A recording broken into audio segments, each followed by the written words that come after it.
Some sounds don't belong to the surface world. Elliott Bay has carried maritime traffic since the 1850s, when the first lumber ships began navigating its cold, slate-gray waters. The bay forms the western edge of Seattle, a natural harbor flanked by container terminals, ferry docks, and shipping lanes that guide freighters toward the port of Seattle. Beneath the surface, the seafloor drops to depths of 600 feet in places, carved by glacial movement 10,000 years ago. The bay's waters are opaque with silt and industrial runoff. Visibility below 20 feet approaches zero. For more than a century, the bay has been surveyed, mapped, and monitored by the Coast Guard, the National Oceanic and Atmospheric Administration, and commercial shipping operations. Every channel has been charted, every hazard cataloged. By 1997, there should have been no surprises left. The Port of Seattle maintains radio watch on multiple frequencies, coordinating vessel traffic 24 hours a day. Marine operators monitor VHF Channel 16, the International Distress Frequency, and Channel 13, used for navigation safety. On the night of April 9, 1997, operators began hearing something else. It started at 11:43 p.m. Radio operator Michael Drest was monitoring the standard channels when his equipment picked up a transmission on a frequency just outside the commercial band 157.4 MHz. The signal was faint but distinct. 18 seconds of silence, then a single word, spoken in a flat, gender-neutral voice. Surface. 18 more seconds of silence. Then the word again. The loop continued without variation. Drest logged the interference and attempted to triangulate the source using directional antennas. The signal appeared to originate from somewhere in the Central Bay, but the bearing was inconsistent. He contacted the Coast Guard station on Pier 36. They confirmed reception of the same signal. Over the next 2 hours, 5 separate marine radio installations across the Seattle waterfront reported identical transmissions. All attempted to locate the source. None succeeded. By 2 a.m., a Coast Guard response boat was dispatched to investigate potential equipment malfunction or an emergency locator beacon. The crew carried handheld direction-finding equipment and recording devices. As they motored into the bay, the signal grew stronger. The directional antenna pointed downward, toward the water. At approximately 2:30 a.m., the crew reached the coordinates that appeared to match the transmission origin: 47 degrees, 36 minutes north, 122 degrees, 20 minutes west. The location placed them in open water, roughly 1 mile west of the downtown Seattle waterfront. Depth soundings showed the seafloor 420 feet below. The signal was loudest directly beneath the boat. One of the crew members, Petty Officer Raymond Kubaki, later described the moment in an incident report filed 3 days after the event. He wrote that the transmission seemed to be coming from below the hull, as if broadcast from the seafloor itself. The crew attempted to record the signal using 2 separate digital recorders and a cassette-based backup system. All 3 devices malfunctioned simultaneously. The digital recorders displayed error codes indicating corrupted data.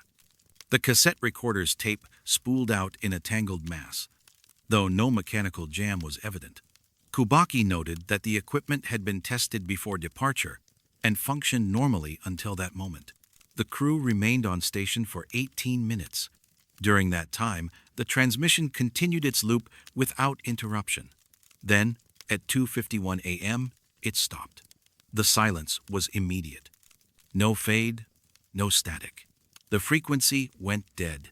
The crew attempted to re-establish contact, broadcasting queries on multiple channels. No response. By 3:15 a.m., they returned to base. The malfunctioning recording equipment was sent to a Coast Guard technical facility in Alameda, California for analysis. The following night, the transmission resumed at 11:43 p.m. Same frequency, same 18-second interval, same word. Radio operators across the bay confirmed reception.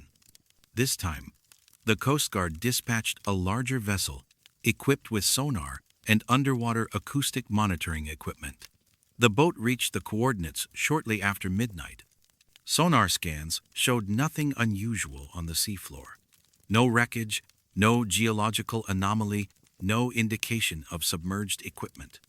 The acoustic array, designed to detect underwater sounds, picked up the transmission clearly, but registered it as an airborne radio signal, not a subsurface acoustic phenomenon. This should have been impossible. Radio waves do not propagate effectively underwater, especially not at VHF frequencies.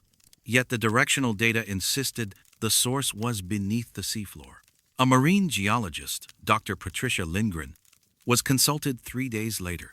She reviewed bathymetric charts and geological surveys of the area. The coordinates corresponded to a region of the bay floor, composed of glacial till and compacted clay, overlaying bedrock at a depth of approximately 450 feet below the water's surface. No known voids, caverns, or subterranean channels existed in that strata. Lindgren noted in her preliminary assessment that the bedrock in that area was Eocene-era basalt, dense and geologically stable. She found no plausible natural explanation for a radio transmission originating from such a location. The transmission continued nightly for 6 weeks, always beginning at 11:43 p.m., always ceasing at 2:51 a.m. The Coast Guard logged each occurrence but issued no public statement. Marine traffic in the bay was not disrupted. Shipping companies were not notified. A handful of amateur radio enthusiasts in the Seattle area began discussing the signal on online forums, but the conversations remained obscure, tucked into technical message boards frequented by hobbyists. On May 23, 1997, the National Oceanic and Atmospheric Administration sent a research team to the site. They deployed a remotely operated vehicle, equipped with cameras and electromagnetic sensors. The ROV descended to the seafloor, scanning the area within a 200-meter radius of the coordinates. Video footage showed silt, scattered debris from decades of maritime activity, and occasional clusters of rock. No equipment, no cables, no transmitters. The electromagnetic sensors detected the radio signal but could not pinpoint a source.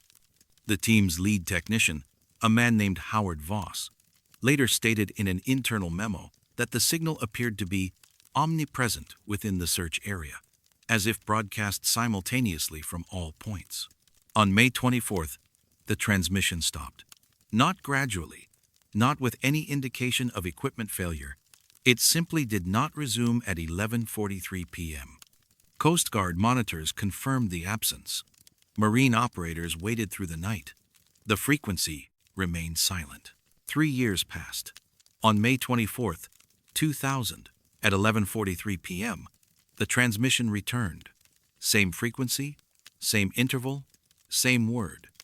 Radio operators who had monitored the original event immediately recognized it. The Coast Guard, now under different leadership, reopened the case file. A new investigation was authorized, though with limited resources. By 2000, the original recording equipment had been decommissioned. The technical analysis from Alameda had been inconclusive, noting only that the devices had experienced simultaneous data corruption of unknown origin. This time, the transmission lasted only 9 days before ceasing again on June 2, 2000.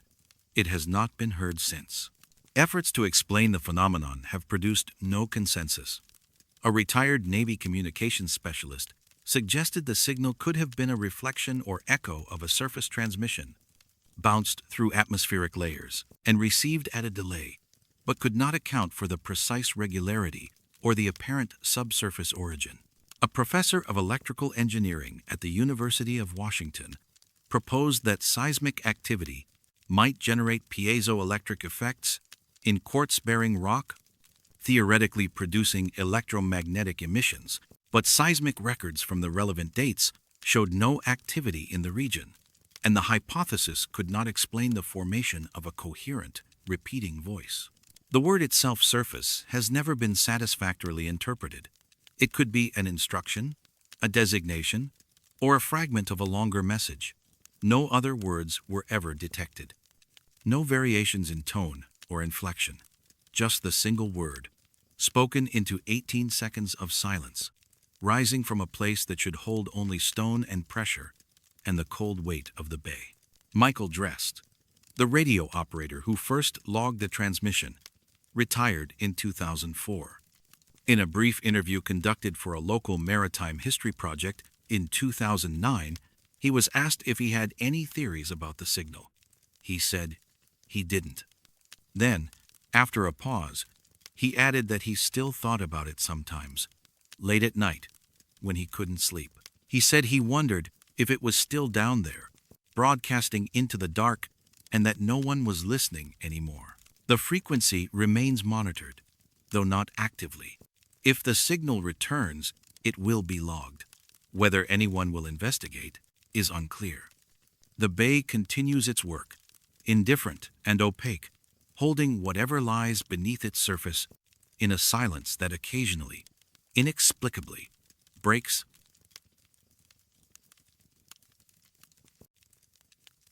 Some spaces are built into buildings without anyone remembering why. Seattle's downtown corridor underwent rapid expansion during the 1970s, transforming from a modest port city skyline into a dense urban center. Between 1970 and 1985, more than 40 commercial buildings rose between Pioneer Square and Capitol Hill. The construction boom followed standard procedures. Architectural firms submitted plans, city officials reviewed permits, inspectors verified code compliance. The process was documented, bureaucratic, and predictable. Buildings went up on schedule. Occupancy permits were issued. Businesses moved in. For years, no one noticed the rooms that shouldn't have existed. The first discovery occurred in March of 1981. A maintenance supervisor named Gerald Holloway was inspecting the climate control systems of the Westlake office tower, a 12-story structure completed in 1974. The building housed insurance companies, legal offices, and a ground-floor retail space. Holloway had worked there since the building opened. On that particular afternoon, he was tracing ductwork on the 4th floor when he noticed an inconsistency in the corridor layout. According to the building schematic, the hallway should have terminated at a restroom. Instead, it continued another 15 feet to a door marked only with the number 412. Holloway had never seen the door before. Though he'd walked that corridor hundreds of times, he tried the handle. It was unlocked. Inside was a square room, 9 feet on each side, with no windows and no furniture. The walls were painted institutional white, but beneath the paint, visible in places where the surface had chipped, were symbols and notations written directly on the drywall in black ink. The markings resembled mathematical equations, though Holloway didn't recognize the syntax. He took photographs and reported the finding to building management. The building's original architect, a firm called Breckenridge and Associates, was contacted. They reviewed the blueprints on file with the city. No room 412 appeared in the plans. The space, according to official documents, should have been a mechanical chase. A follow-up inspection revealed that the room existed exactly as Holloway described it. The walls, the dimensions, the notations all present.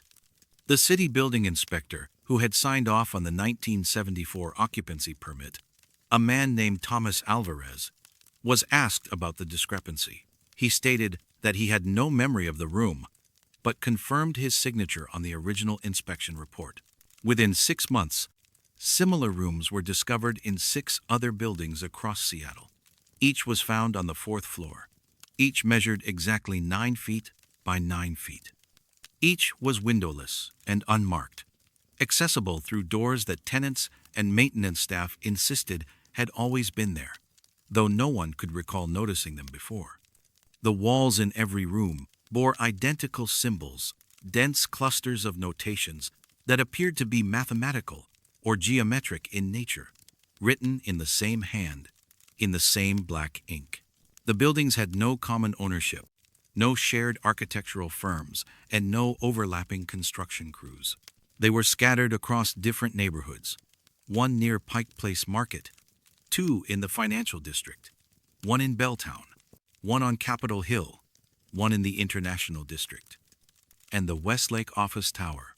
Construction dates ranged from 1974 to 1981. Permit records showed different inspection officials, different contractors, and different approval timelines. Yet the rooms were identical. A structural engineer named Diane Portman was hired by the city to investigate. She examined each room, comparing dimensions, materials, and the notation patterns on the walls. Her report, filed in November of 1981, confirmed that the rooms were structurally integrated into the buildings, not added later, but built during original construction. The drywall, framing, and electrical conduits all matched the age and materials of the surrounding structure. Portman noted that the rooms appeared in locations that, according to blueprints, should have been occupied by ductwork, storage closets, or extended office space. She could find no record of design changes, permit amendments, or contractor modifications that would account for the discrepancy. Attempts to identify the author of the wall notations proved inconclusive. A mathematician at the University of Washington, Dr. Howard Eng, was shown photographs of the symbols. He identified some elements as geometric proofs and coordinate notations, but much of the writing used non-standard symbols that didn't correspond to any recognized mathematical language. Eng described the notations as internally consistent but contextually opaque, suggesting they followed a logical structure that he could not decode. He noted that the same sequences appeared in every room, written in identical positions on the walls, as if copied from a template. Construction workers who had been employed on the original building projects were interviewed over the following year. Of the 32 workers located and questioned, none recalled building the rooms. Several remembered working on the fourth floors of the respective buildings, but insisted that the layouts matched the blueprints they'd been given. A foreman named Vincent Ruggiero, who had overseen framing work on two of the buildings, stated that he would have noticed a 9x9 room that wasn't on the plans. He reviewed photographs of the rooms and said they looked professionally built, but he had no memory of their construction. One crew member, a carpenter named Alan Sorensen, offered a different recollection. He had worked on the Belltown building in 1976 and remembered a brief period when the fourth floor was off-limits to most workers. He said the general contractor had brought in a separate crew for what was described as specialized mechanical installation. The work lasted less than a week. Sorensen never saw the crew and wasn't told what they were installing. When the fourth floor reopened, the layout appeared unchanged from the blueprints. He assumed the work had involved ventilation systems. He was never asked about it again until the 1981 investigation. City officials attempted to trace the separate crew Sorensen mentioned, but employment records from that period were incomplete. The general contractor for the Belltown project, a company called Rainier Construction, had dissolved in 1979 following the owner's retirement. Remaining company files contained no reference to subcontracted specialty work on the fourth floor. Payroll records listed only the standard construction crew. In 1982, the city quietly commissioned a broader review of commercial buildings completed during the 1970s. Inspectors checked fourth floors in structures across the downtown area. No additional rooms were found. The phenomenon appeared limited to the original 7 buildings. The review was never made public. A summary report was filed with the Seattle Department of Construction and Inspections, noting the anomaly but offering no explanation. The report recommended that the rooms be sealed and reclassified as mechanical spaces. 5 of the 7 rooms were sealed by the end of 1983. Doors were removed, walls were reinforced, and access was permanently blocked. 2 rooms, one in the Westlake Office Tower and one in a building on Capitol Hill, remained accessible, though they were locked and restricted to maintenance personnel. Photographs of the wall notations were archived in city records. No further analysis was conducted. Dr. Eng, the mathematician who had examined the symbols, retained copies of the photographs. In a journal entry written in 1985, he noted that he occasionally returned to the images, attempting to identify patterns or decode meaning. He wrote that the notations suggested a kind of spatial or temporal mapping, though he couldn't determine what was being mapped. He mentioned that the repetition of certain sequences across all 7 rooms implied intentionality, as if the rooms were meant to convey identical information. He never published his findings. The journal was donated to the university archives after his death in 2003. One detail from the investigation has never been adequately addressed. Each of the 7 rooms, when measured by inspectors, was found to be precisely 9 feet square except for one dimension. The distance from floor to ceiling in every room measured 8 feet 11 inches. Standard ceiling height in commercial buildings of that era was 9 feet. The 1-inch discrepancy was consistent across all 7 rooms. No structural reason for the reduction was identified. The space above the ceiling, the missing inch, was examined in 2 of the rooms. Inspectors found only standard ceiling tiles and support grid. No hidden compartment, no equipment, no explanation. The rooms still exist in the 2 buildings where they were not sealed. They remain locked. Maintenance workers occasionally pass them in the corridors, though most don't know what the rooms contain. The wall notations, beneath layers of paint and drywall compound in the sealed rooms, are still there. The photographs archived by the city are available to researchers by request, though few have asked to see them. Gerald Holloway, the maintenance supervisor who found the first room, retired in 1996. In a brief conversation recorded for an internal company newsletter, he mentioned that he still thought about the room sometimes. He said he wished he'd spent more time looking at the symbols before they were painted over. He said he had the feeling they were instructions, though he couldn't say for what.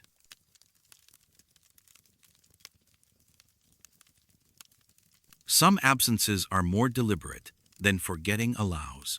Naval Air Station Sandpoint occupied a prominent peninsula on the northeastern shore of Lake Washington from 1926 until its decommissioning in 1970.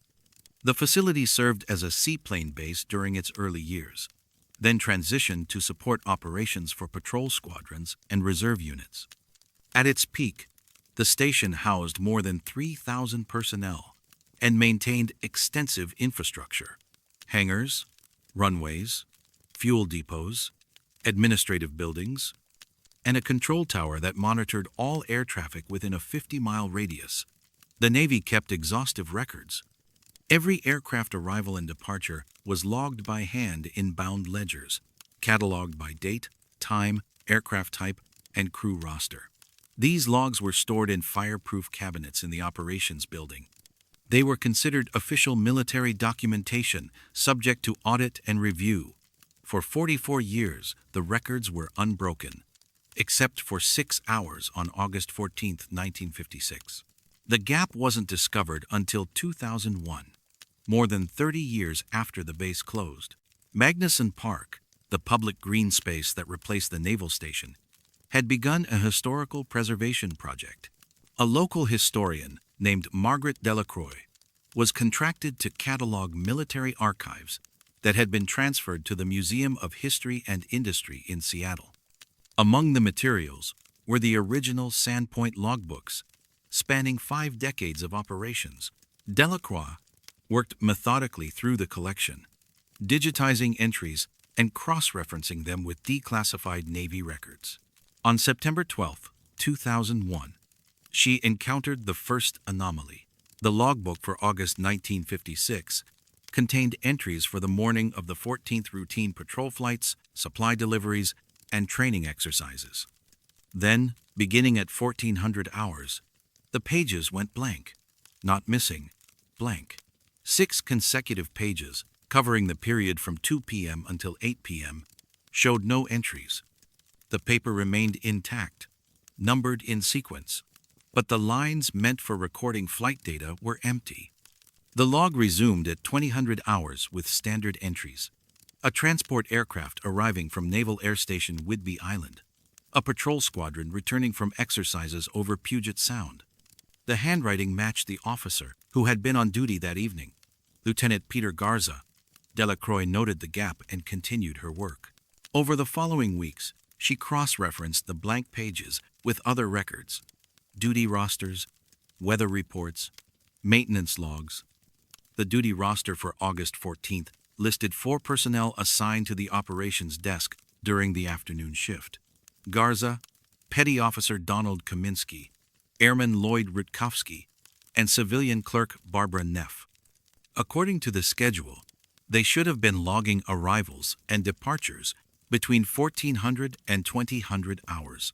Delacroix located a surviving copy of the payroll ledger. All 4 individuals had been compensated for a full shift on that date. Weather records from the National Weather Service indicated clear skies and calm winds, ideal flying conditions. Maintenance logs from the base hangar showed routine work on several aircraft, with no indication of flight restrictions or operational holds. Delacroix attempted to contact the personnel who had been on duty. Garza had passed away in 1993. Kaminsky was found living in Tacoma.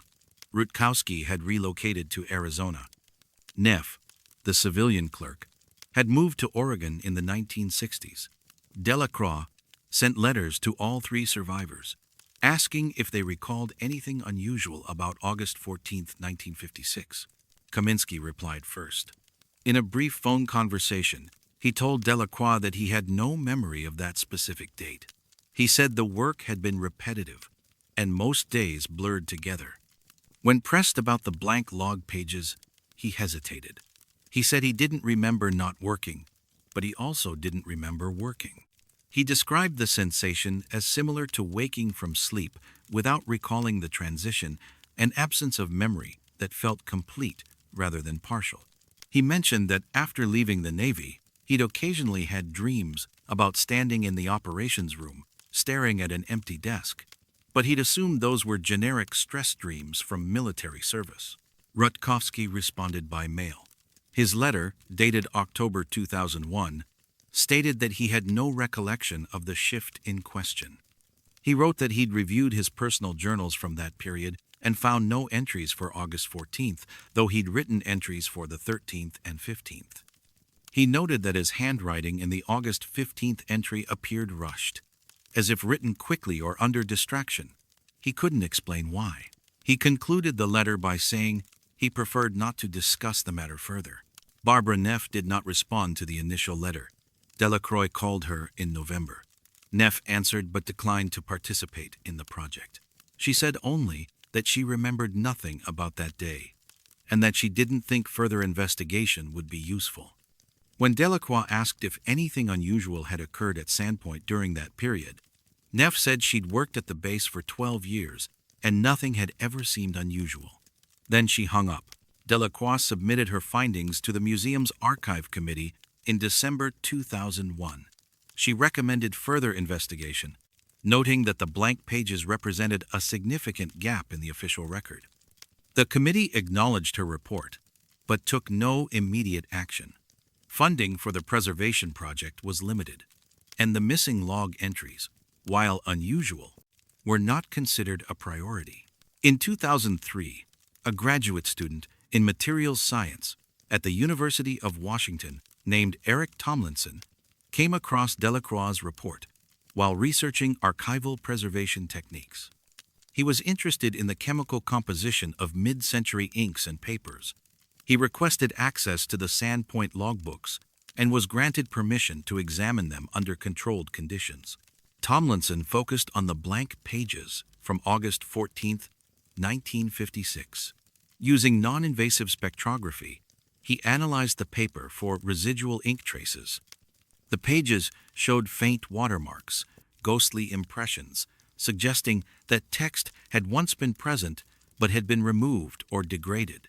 Tomlinson applied chemical reagents designed to reveal erased or faded writing. The treatment produced no visible text, but it did yield chemical signatures. The residue contained compounds consistent with iron gall ink, a standard formulation used by the military in the 1950s. It also contained trace amounts of synthetic polymer stabilizers that were not commercially available until 1974. Tomlinson's analysis raised immediate questions. If the pages had been written on and later erased, the presence of anachronistic compounds suggested the erasure had occurred using materials that did not exist at the time the logs were created. He documented his findings in a technical report and submitted it to the museum. The museum forwarded the report to a Navy Historical Liaison office in Washington, D.C. The liaison acknowledged receipt but provided no feedback. Delacroix, informed of Tomlinson's findings, resumed her investigation. She requested access to additional Sandpoint records, including classified materials that might have been declassified in the intervening years. She filed Freedom of Information Act requests with the Department of the Navy, seeking any documentation related to operations at Sandpoint on August 14, 1956. The requests were processed over the course of 18 months. Most returned no relevant records. One response, dated July 2005, stated that certain operational logs from Sandpoint had been transferred to the National Archives but were unavailable for review due to ongoing administrative processing. No timeline for availability was provided. A retired Navy archivist named Samuel Okafor, contacted by Delacroix in 2006, offered an unofficial perspective. He had worked with Sandpoint materials during his tenure at the Naval History and Heritage Command. He said that gaps in logbooks were not uncommon, particularly during periods of classified operations or equipment testing. However, he noted that such gaps were typically accompanied by notations indicating the reason for the omission, security classifications, redacted entries, or references to separate records. The complete absence of any notation was unusual. He also mentioned that he'd encountered other instances of anomalous record-keeping at Cold War-era bases, often involving experimental aircraft or communications technology. He could not provide specifics, and suggested that many such records had been destroyed or remained classified indefinitely. Delacroix's final report, published in a regional history journal in 2007, summarized her findings and concluded that the 6-hour gap represented either a deliberate erasure or a failure in record-keeping that had been obscured by subsequent tampering. She noted the testimonies of the surviving personnel, their uniform lack of memory, the chemical inconsistencies in the logbook, and the institutional silence surrounding the event. She recommended that the Naval History and Heritage Command conduct a formal review. No review was conducted. The logbooks remain in the museum's collection. Researchers can request access, though few do. The blank pages from August 14, 1956, are preserved in archival sleeves, their emptiness as complete now as it was when Delacroix first documented them. Donald Kaminsky died in 2012. His obituary made no mention of his service at Sandpoint. Lloyd Rutkowski passed away in 2016. Barbara Neff is believed to be still living, though her current whereabouts are unknown. Lieutenant Peter Garza's service record, available through the National Archives, lists his assignment to Sandpoint, but contains no annotations for August 1956. The station itself is gone, replaced by walking trails and recreational fields. The control tower was demolished in the 1980s. The operations building where the logs were kept was repurposed and later torn down. The land holds no visible trace of what occurred during those 6 hours, if anything occurred at all. Margaret Delacroix, in a footnote to her 2007 report, mentioned one final detail. While reviewing the payroll records, she noticed that the 4 personnel on duty that day had been compensated not for an 8-hour shift, but for 14 hours. The additional 6 hours were logged as overtime, a designation typically reserved for extended operations or emergency duties. No explanation for the overtime was provided in the payroll ledger. No supervisor's authorization appeared in the file. The money was paid, the hours were recorded, and no one who worked them can remember what they did.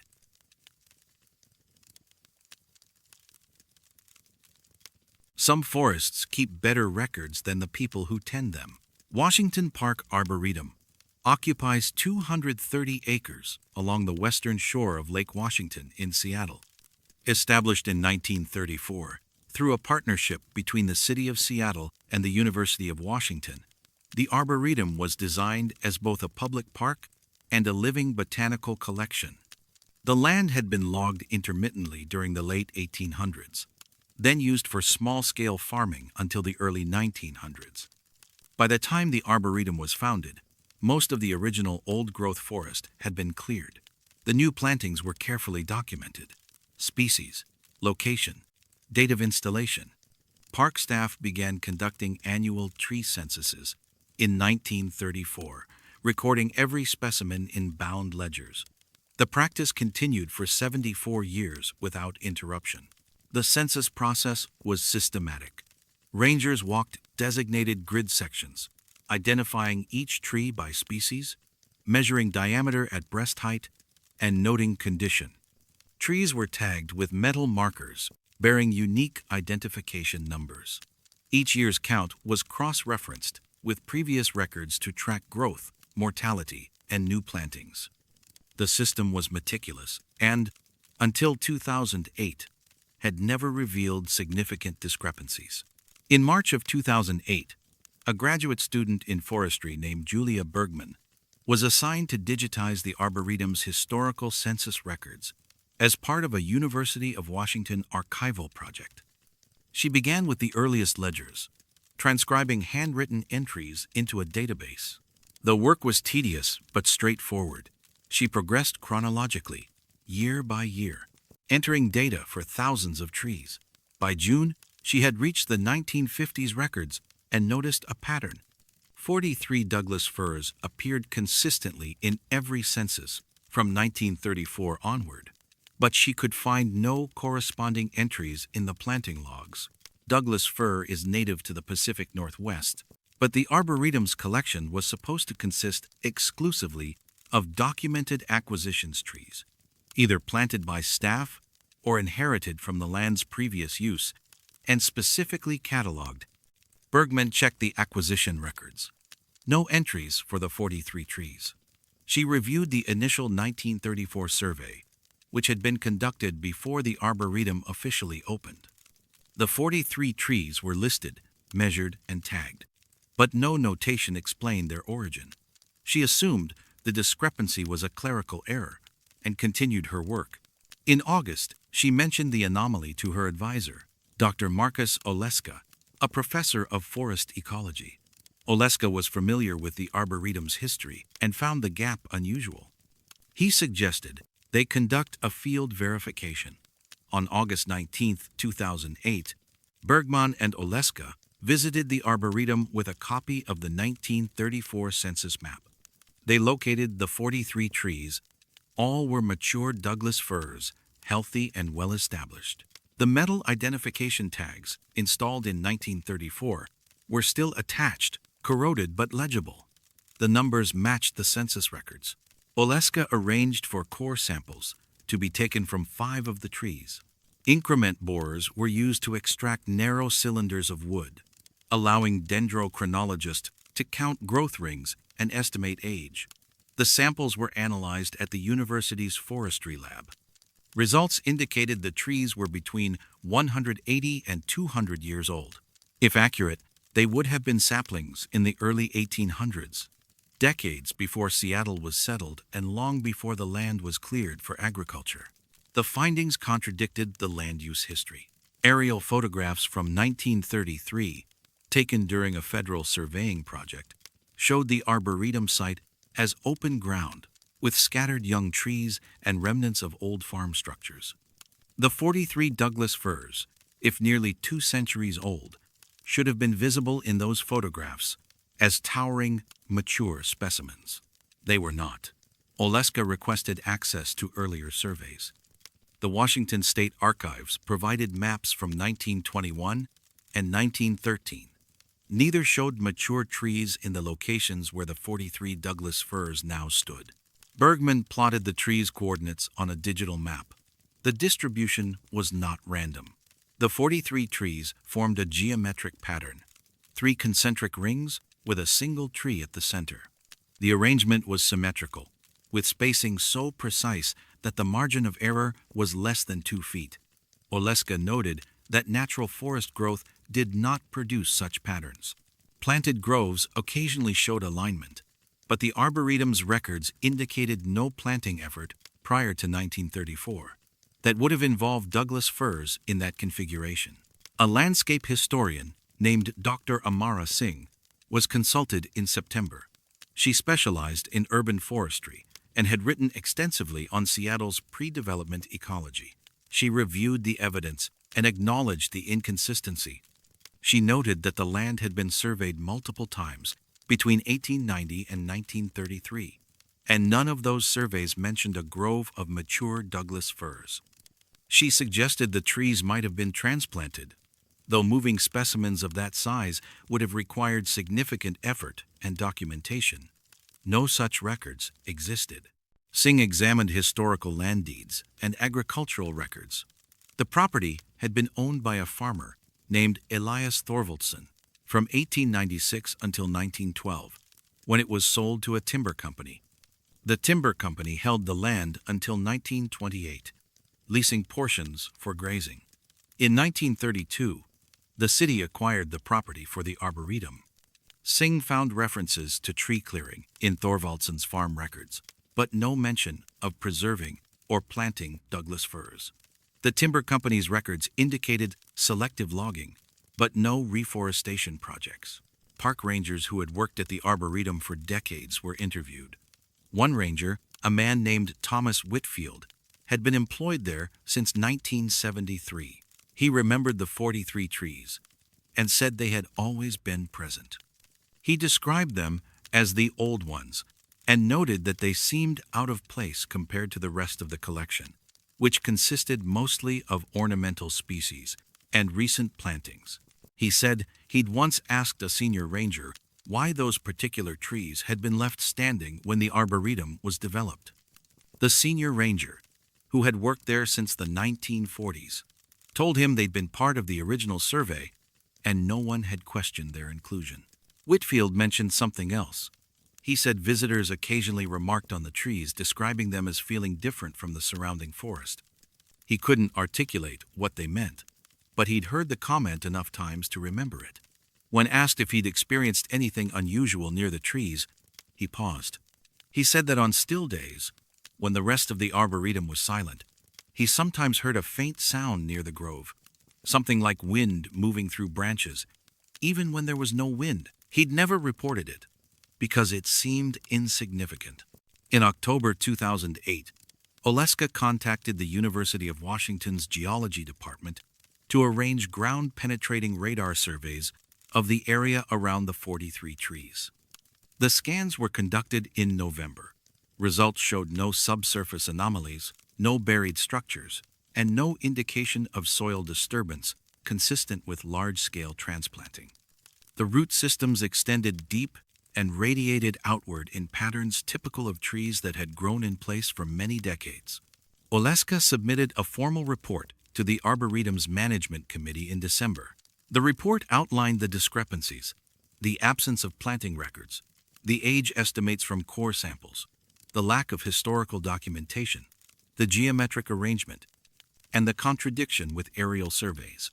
He recommended further investigation, including additional core sampling, isotopic analysis of the wood to determine geographic origin, and consultation with indigenous communities who might have oral histories about the land's use prior to Euro-American settlement.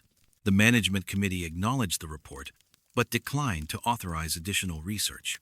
A representative stated that the Arboretum's primary focus was education and conservation, and that resolving historical ambiguities was not a funding priority.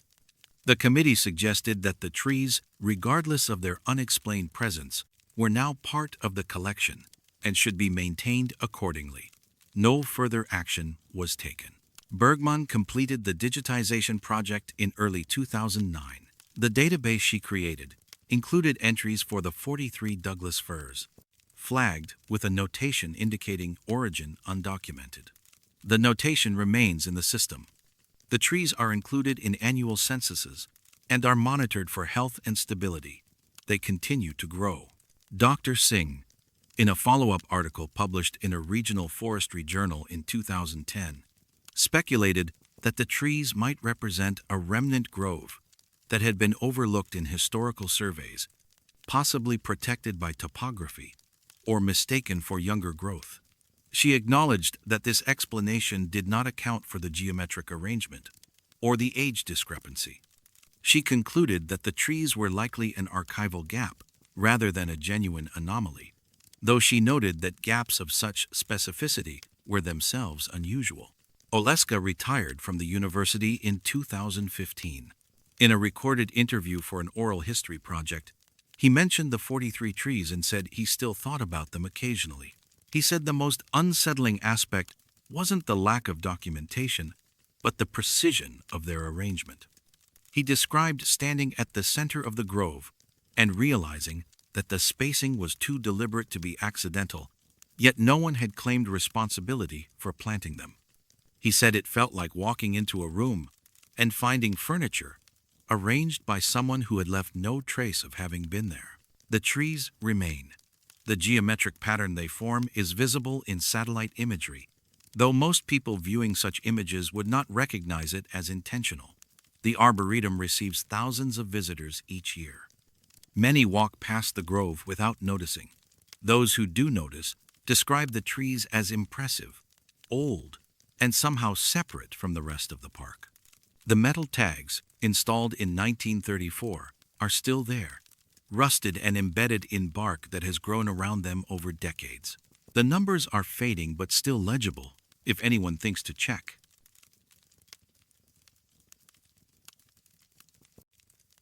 Weather is supposed to move. Ballard is a neighborhood in northwestern Seattle, originally settled by Scandinavian immigrants in the 1880s as a mill town and fishing port. The area sits on a natural plateau, bounded by Salmon Bay to the south and Puget Sound to the west. The neighborhood was incorporated as its own city in 1890, then annexed by Seattle in 1907. The district developed as a working-class residential area, interspersed with commercial corridors. By the early 2000s, Ballard had become a mix of old craftsman homes, new condominiums, breweries, and restaurants. It was unremarkable in most respects. Gridded streets, modest architecture, steady foot traffic. Weather patterns in the Pacific Northwest are influenced by marine air masses moving inland from the ocean, bringing rain, wind, and fluctuating atmospheric pressure. Systems arrive, linger, and depart. The pressure changes constantly, except for several months in 2011 and 2012, it didn't. The anomaly was first documented by a hobbyist meteorologist named Kenneth Strand. He maintained a home weather station on the roof of his house on Northwest 65th Street, recording temperature, humidity, wind speed, and barometric pressure. He had been collecting data since 2006, uploading readings to an online weather sharing network. On November 7, 2011, Strand noticed that his barometer was reading 30.12 inches of mercury, a value indicating stable, fair weather. The reading remained constant for the next 18 hours. He assumed his equipment was malfunctioning and recalibrated the instrument. The reading did not change. Over the following week, Strand's barometer continued to display 30.12 inches, even as regional weather stations reported fluctuating pressure associated with an approaching low-pressure system. He checked the online network. Other stations in Seattle showed normal variations. A station 6 blocks east of his location recorded 29.85 inches as the storm front moved through. Strand's barometer remained fixed. He purchased a second barometer, analog rather than digital, and mounted it alongside the first. Both instruments showed the same reading. On November 15th, Strand posted a message on a regional weather forum asking if anyone else in Ballard was experiencing similar anomalies. 2 residents responded. 1. A woman named Andrea Kowalski lived 4 blocks south of Strand. She reported that her home weather station had been displaying identical pressure readings since early November. The other respondent, a man named Leon Desai, lived 2 blocks west. He described the same phenomenon. All three confirmed their instruments were functioning correctly, and that temperature, humidity, and wind readings were behaving normally. Only the barometric pressure remained static. By late November, 8 residents in a roughly 3-block area had confirmed the anomaly. They compared data and established that the effect was localized. Outside the affected zone, weather stations recorded normal pressure variations. Inside the zone, readings held at 30.12 inches, with no deviation. Strand contacted the National Weather Service office in Seattle. A meteorologist named Dr. Fiona Reyes reviewed the reports and suggested equipment error, despite the consistency across multiple independent instruments. She noted that localized pressure anomalies of this nature were not meteorologically plausible. In December, residents within the affected area began reporting other experiences. Several mentioned difficulty sleeping. Others described a persistent sense of anticipation, as if waiting for an event that never arrived. A school teacher named Marcus Velez, who lived on Northwest Market Street, kept a journal during this period. Entries from December described feeling restless at night, checking windows repeatedly, and an inability to settle into routine activities. He wrote that the sensation was not anxiety, but something closer to readiness, like standing at a starting line with no race scheduled. On December 19th, a community meeting was held at the Ballard Public Library. 14 residents attended. They discussed the barometric readings and the psychological effects. One attendee, a retired engineer named Harriet Fulton, suggested that the pressure anomaly might be influencing mood or sleep patterns, though she acknowledged she had no scientific basis for the claim. Another attendee, a graphic designer named Samir Patel, mentioned that he'd been having recurring dreams about standing in shallow water. 3 other people at the meeting confirmed similar dreams, walking through ankle-deep water in unfamiliar places, always at dusk, always alone. The dreams were vivid but not distressing. They felt, as one participant described, like memories of something that hadn't happened yet. Dr. Reyes from the National Weather Service visited Ballard on January 5, 2012. She brought portable barometric instruments and conducted readings at multiple locations within the reported zone. Her equipment confirmed the anomaly. Pressure remained at 30.12 inches, even as a weather front moved through the region, dropping pressure elsewhere in Seattle to 29.70 inches. Reyes could not explain the readings. She noted that atmospheric pressure is determined by the weight of the air column above a given point and is influenced by altitude, temperature, and weather systems. A localized zone of stable pressure, unaffected by regional meteorological changes, contradicted fundamental atmospheric dynamics. Reyes filed a preliminary report with the National Oceanic and Atmospheric Administration. The report described the phenomenon as an unexplained localized isobaric condition and recommended further investigation. NOAA did not assign additional resources. Reyes continued to monitor the situation independently, visiting the area twice more in January. The pressure remained unchanged. Residents continued to document their experiences. By late January, 12 people reported the recurring water dreams. The dreams were consistent in detail. Standing in still water, low light, no other people, a sense of waiting. Some described the water as unusually clear. Others noted the absence of sound. One resident, a librarian named Olivia Strand, no relation to Kenneth, began recording her dreams in a voice memo application. She listened to the recordings and noticed that she used the same phrases repeatedly. The water doesn't move, waiting for the tide. It's almost time. She had no memory of thinking those phrases while awake.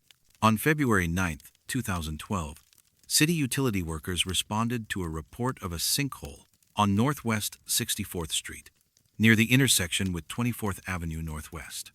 The sinkhole was approximately 6 feet in diameter and 12 feet deep. Initial inspection revealed that a storm drain had collapsed. The drain was part of the neighborhood's underground stormwater system, installed in the 1920s. City records indicated routine maintenance had been performed, and no structural issues had been flagged. The collapse was unexpected. The sinkhole's location was significant. When plotted on a map, it corresponded to the approximate center of the 3-block area affected by the pressure anomaly. Kenneth Strand confirmed this by overlaying coordinates from the weather stations with the sinkhole's address. The alignment was precise within a margin of 50 feet. Repair crews excavated the sinkhole over the following week. They discovered that the collapsed drain had been part of a larger, previously unmapped section of the stormwater system. The additional infrastructure extended beneath several blocks and appeared to predate city records. The tunnels were brick-lined, consistent with construction techniques from the late 1800s. City engineers reviewed historical maps but found no documentation of the tunnel's existence. A structural assessment determined that the collapse had been caused by gradual erosion, though the timeline for such erosion was unclear. On February 17th, the day after the sinkhole was fully repaired and backfilled, the barometric pressure anomaly ceased. Kenneth Strand's instruments recorded a drop to 29.94 inches as a weather system moved through the region. Andrea Kowalski and Leon Desai confirmed the same. By February 18th, all weather stations in the affected area were reporting normal pressure variations in sync with regional patterns. The isobaric condition had ended. Residents who had experienced the dreams reported that they stopped after February 17th. Marcus Velez noted in his journal that he slept through the night for the first time in months. Olivia Strand stopped recording voice memos. The sense of waiting, described by multiple residents, dissipated. Several people mentioned feeling relieved, though they could not articulate what they had been relieved of. Dr. Reyes submitted a follow-up report to NOAA in March 2012. She documented the cessation of the anomaly and its apparent correlation with the storm drain collapse. She proposed that the underground tunnels might have created a localized air pressure environment, though she acknowledged that such an effect would require conditions not observed in standard hydrological or atmospheric models. The report concluded with a recommendation for further study. No study was conducted. The city's engineering department cataloged the unmapped tunnels and incorporated them into updated infrastructure records. No historical explanation for their construction was found. The tunnels were sealed and filled with concrete as part of standard procedure following the sinkhole repair. Kenneth Strand continued maintaining his weather station. He reviewed his archived data in 2013 and calculated that the barometric pressure had remained at 30.12 inches for exactly 103 days. He noted the precision and found it unsettling, though he could not say why. He posted a final summary on the Weather Forum in 2014, describing the event as the strangest meteorological experience of his 30 years of observation. The neighborhood returned to normal. Weather patterns fluctuated as expected. No further anomalies were reported. The dreams did not return. The sense of waiting faded into the routine rhythms of daily life. But some residents kept copies of the data spreadsheets showing flat lines where there should have been variation, proving that for one winter, in 3 blocks of an ordinary neighborhood, the air stopped obeying the rules that govern everywhere else.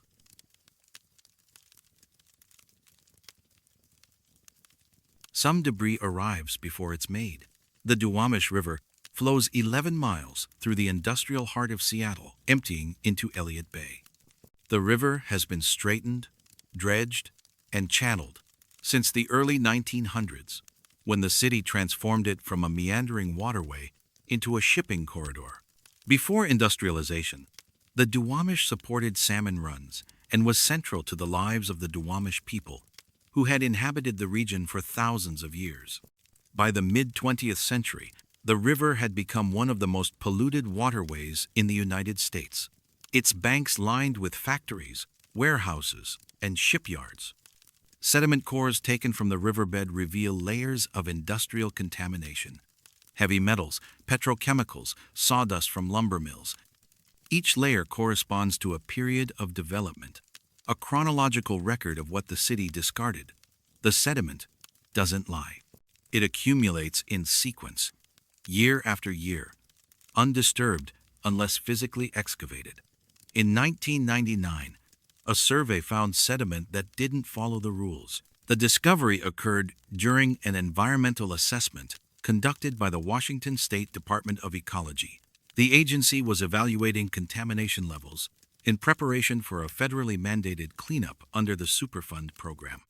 A team of geologists and environmental scientists was tasked with collecting sediment cores along a 2-mile stretch of the lower river.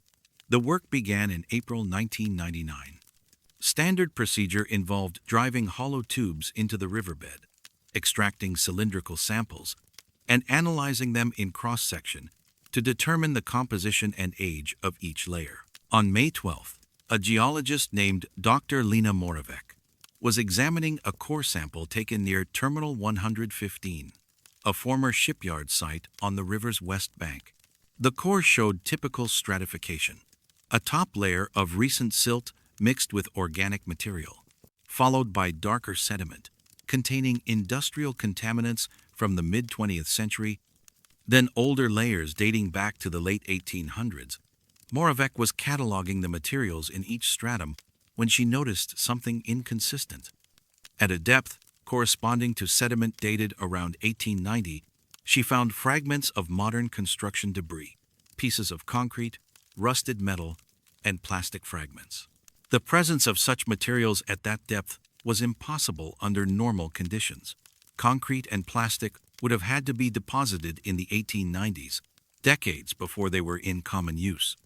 Moravec assumed contamination from the coring process. Perhaps the tube had dragged surface material downward during extraction. She requested a second core from the same location. The new sample showed identical results. Modern debris embedded in 19th century sediment, with no evidence of disturbance or mixing between layers.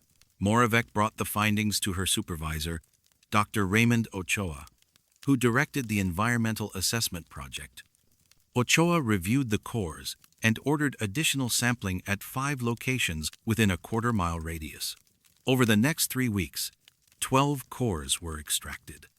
7 showed the same anomaly: industrial materials from the 1950s and 60s embedded beneath sediment layers that predated them by 70 years. The stratification was clean. No tunneling, no displacement, no indication that the upper layers had been penetrated. A sediment chronologist from the University of Washington, Dr. Miriam Kurosawa, was asked to verify the dating. She used radiometric techniques to analyze organic material in the sediment layers above and below the anomalous debris. The results confirmed the timeline. The layer immediately above the debris dated to approximately 1910. The layer immediately below dated to 1885. The debris itself, concrete fragments, corroded rebar, and polymer-based materials, belonged to the mid-20th century. Kurosawa examined the debris more closely. The concrete samples contained additives consistent with mixtures used in the 1950s and early 1960s. Polymer traces matched formulations that became commercially available in 1962. One piece of rebar bore a stamped code identifying the manufacturer, a steel mill in Gary, Indiana. Records showed the mill had used that specific marking system beginning in 1958. Another fragment of rebar carried a code format that wouldn't be standardized until 1969. The findings were reviewed by a panel of geologists, archaeologists, and material scientists in August 1999. The consensus was that the stratification appeared genuine. No signs of excavation, backfill, or mechanical disturbance were evident in the cores. The sediment layers above the debris were compacted and cohesive, showing the gradual accumulation expected from natural deposition. If the debris had been placed there after 1890, the overlying sediment would have displayed evidence of disruption. It didn't. Dr. Ochoa proposed several theories. One possibility was that the river's dredging history had created localized inversions, older sediment deposited on top of newer material during channel modification. However, dredging records from the Army Corps of Engineers showed no work in that section of the river during the relevant period. Another theory suggested that debris might have been dumped into the river in the 1950s and somehow penetrated the sediment through settling or erosion. Kurosawa tested this hypothesis by analyzing grain size and compaction in the sediment layers. The results indicated slow, uniform deposition over decades, inconsistent with rapid intrusion. A third possibility, raised informally by one of the consulting archaeologists, was that the materials had been moved through time, either through some unknown natural process or deliberate human activity. This hypothesis was dismissed as speculative and was not included in the official report.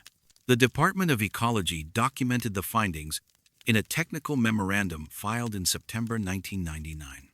The memo described the anomaly as unexplained and noted that it did not affect the overall contamination assessment or cleanup strategy.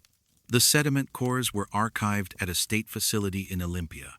The Superfund cleanup proceeded without further investigation into the anachronistic debris. A graduate student in geology, Marcus Tennant, encountered the archived cores while researching industrial sedimentation patterns in 2004. He was granted access to the samples and conducted his own analysis. He confirmed Kurosawa's findings and added an additional observation. The concrete fragments showed signs of weathering consistent with prolonged exposure to water, but the degree of erosion suggested they had been submerged for approximately 40 years, not the 110 years implied by their position in the sediment. Tennant attempted to trace the origin of the materials. The rebar manufacturer in Gary, Indiana, had ceased operations in 1983, and company records were incomplete. He contacted retired workers from the mill. One former supervisor, a man named Eugene Voss, recalled that the mill had supplied steel to Seattle construction projects in the 1960s, including work along the Duwamish. Voss couldn't provide specifics, but confirmed that shipments had been frequent during that period. Tennant also researched the history of the Terminal 115 site. The shipyard had been active from 1942 to 1971, building and repairing vessels during and after World War II. Demolition of the facility began in 1973. During demolition, large quantities of concrete and steel were removed, though disposal records were sparse. Some materials were documented as being dumped into the river, a common practice at the time. Tennant hypothesized that debris from the 1970s demolition might have been incorrectly dated due to sediment disturbance, but his review of the core samples showed no evidence supporting this. In 2006, Tennant presented his findings at a regional geology conference. The presentation attracted little attention. One attendee, a hydrologist named Dr. Rita Alvarado, suggested that localized sediment flows triggered by underwater landslides or seismic activity could theoretically create inverted layering. She acknowledged that such events were rare and would typically leave detectable traces. Tennant searched historical records for seismic activity near the Duwamish between 1890 and 1999. He found no significant events in the relevant area. The anomaly remains unresolved. The sediment cores are still archived in Olympia, available for review, but rarely requested. The Department of Ecology's technical memorandum is publicly accessible through state records, but has not been cited in subsequent research. The Superfund cleanup of the Duwamish River continues, focusing on contamination rather than chronological inconsistencies. Dr. Moravec, who made the initial discovery, left the Department of Ecology in 2002 to work in private environmental consulting. In a brief email exchange with Tennant in 2007, she mentioned that she still thought about the cores occasionally. She wrote that the most disturbing aspect wasn't the presence of anachronistic materials, but the perfection of the stratification. She said the sediment layers looked exactly as they should, undisturbed, naturally deposited, correctly aged, except for the debris that didn't belong. She compared it to finding a modern photograph in a sealed historical archive, filed in the correct year, but showing people who hadn't been born yet. The river continues to carry sediment downstream, adding new layers each year. Dredging operations remove material periodically, maintaining depth for shipping traffic. The older layers remain, buried beneath the weight of decades. Whether similar anomalies exist elsewhere in the river is unknown. The 1999 survey was not comprehensive, and subsequent assessments have focused on contamination rather than chronology. In 2009, a city worker conducting routine maintenance along the river reported finding a fragment of rusted rebar embedded in the bank near Terminal 115. The fragment bore the same manufacturer's stamp identified in the 1999 cores. The worker submitted the finding to the city's Public Works Department, which logged it as construction debris and disposed of it. No connection was made to the earlier discovery. The Duwamish flows quietly through its industrial corridor, opaque with silt, carrying what it has always carried. Somewhere beneath its surface, in layers that shouldn't hold them, fragments of the future remain embedded in the past, waiting in sediment that has never been disturbed.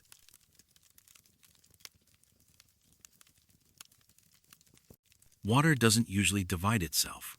Lake Union sits in the center of Seattle, a freshwater body covering 570 acres between the neighborhoods of Fremont, Wallingford, Eastlake, and Capitol Hill. The lake was carved by glacial movement during the Pleistocene epoch and connected to Lake Washington through the Montlake Cut in 1916, then to Puget Sound via the Lake Washington Ship Canal. By the 21st century, Lake Union had become an urban fixture.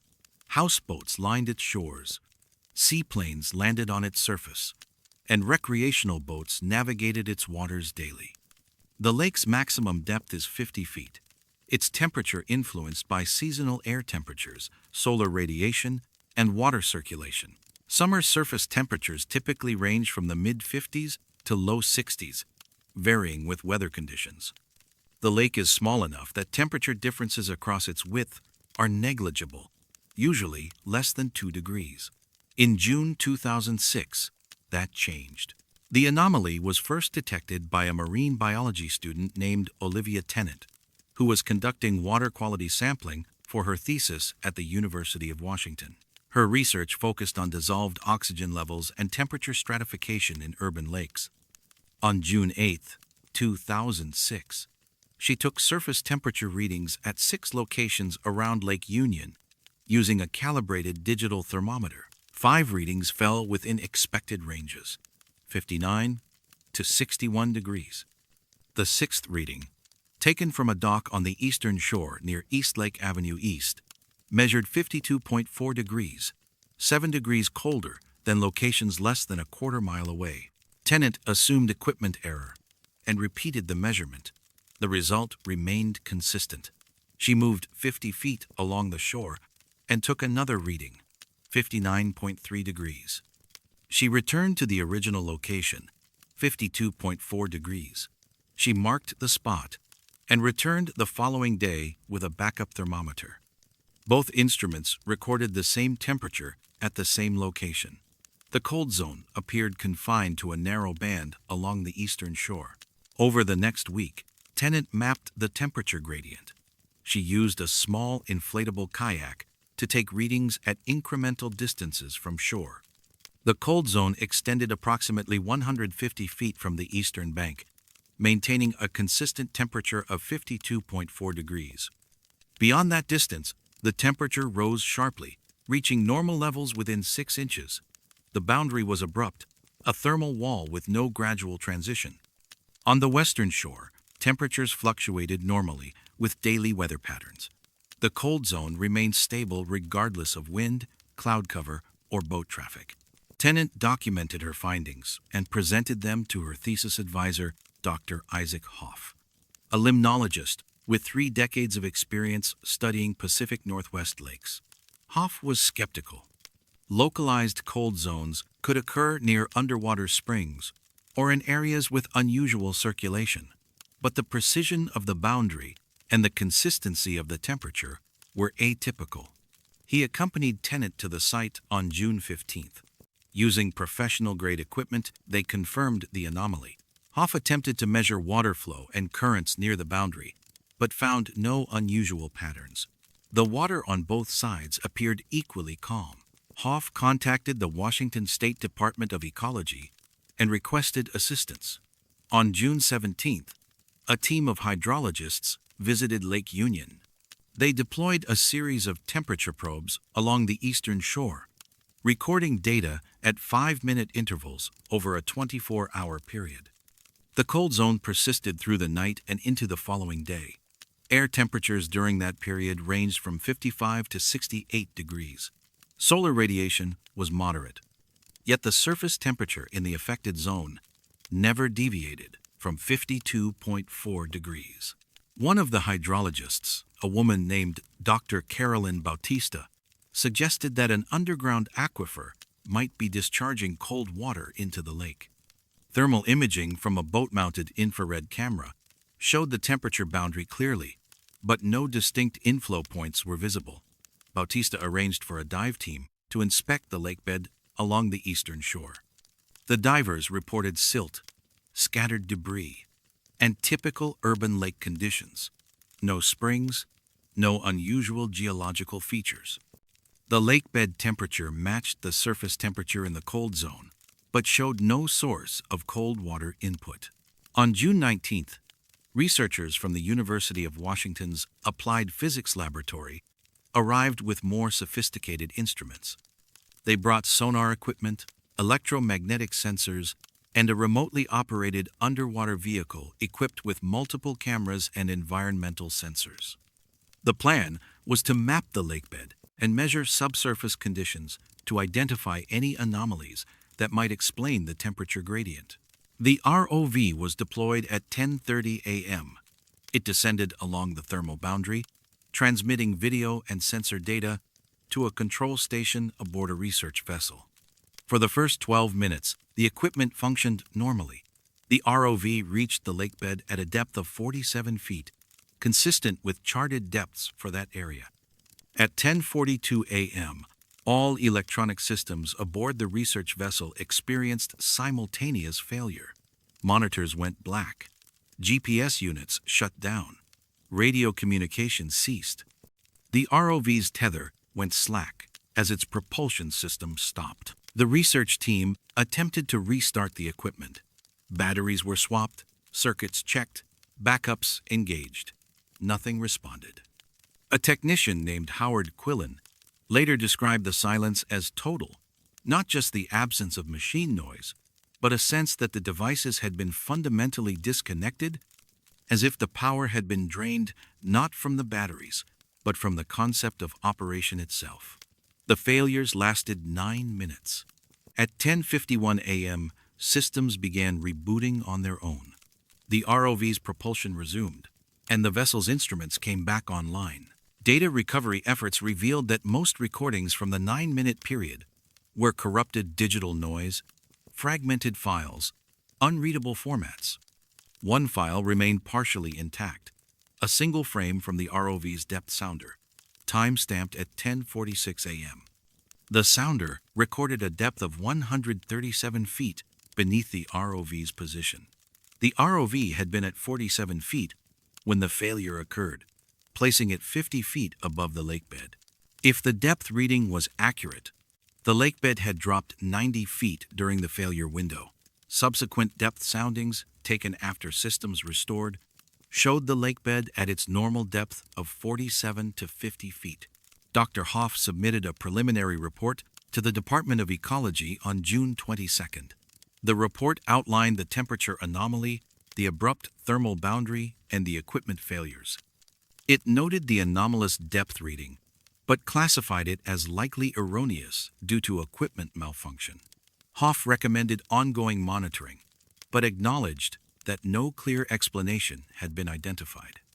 The Department of Ecology filed the report and took no further action. By June 24th, the cold zone had disappeared. Tennant returned to the eastern shore and found surface temperatures consistent with the rest of the lake. She conducted daily measurements through the end of June. No recurrence. The thermal gradient had lasted 11 days, then ceased as abruptly as it began. In July, Tennant completed her thesis, including a chapter on the Lake Union anomaly. Her analysis concluded that the event defied conventional limnological explanation. She proposed that subsurface water flow, perhaps from an unmapped conduit, might have temporarily introduced cold water, though she acknowledged that this theory did not account for the thermal boundary's precision or the equipment failures. Her thesis was accepted, and she graduated in August 2006. She moved to Oregon shortly afterward to work for an environmental consulting firm. Dr. Bautista reviewed the incident in an internal memo to the Department of Ecology in September. She noted that the temperature stability, 52.4 degrees for 11 consecutive days without variation, was statistically improbable under natural conditions. She also mentioned the ROV depth anomaly, calling it troubling but inconclusive. She recommended that Lake Union be included in future hydrological surveys, but did not request additional investigation. The memo was archived. Howard Quillen, the technician who experienced the equipment failure, kept personal notes about the event. In an entry dated June 23, 2006, he wrote that the failure felt different from standard malfunctions. He described a sensation during the 9-minute blackout, as if the lake had momentarily expanded beneath them, not in physical space, but in some dimension the instruments could perceive and he could not. He acknowledged the description sounded irrational and never mentioned it in official reports. The ROV's corrupted data files were examined by a data recovery specialist in August. Most files could not be salvaged. The single intact depth sounder frame was retained but flagged as unreliable. No additional frames showing abnormal depths were recovered. The specialist noted that the pattern of corruption was unusual, not consistent with power surges, magnetic interference, or standard electronic failure. The data appeared to have been overwritten by structured noise, as if the recording medium had been filled with something other than sensor readings. Lake Union continued its routines. Seaplanes took off and landed. Boats crossed from shore to shore. No further anomalies were reported. The temperature gradient became a footnote in Tennant's thesis, a curiosity mentioned occasionally in local environmental science discussions, but never published in peer-reviewed literature. In 2009, a recreational kayaker named Martin Ishida reported an unusual experience near the eastern shore of Lake Union. He described paddling through an area where the water felt noticeably colder, though he carried no thermometer and could not specify the exact location or date beyond sometime in late spring. He mentioned the incident to friends, but did not file a formal report.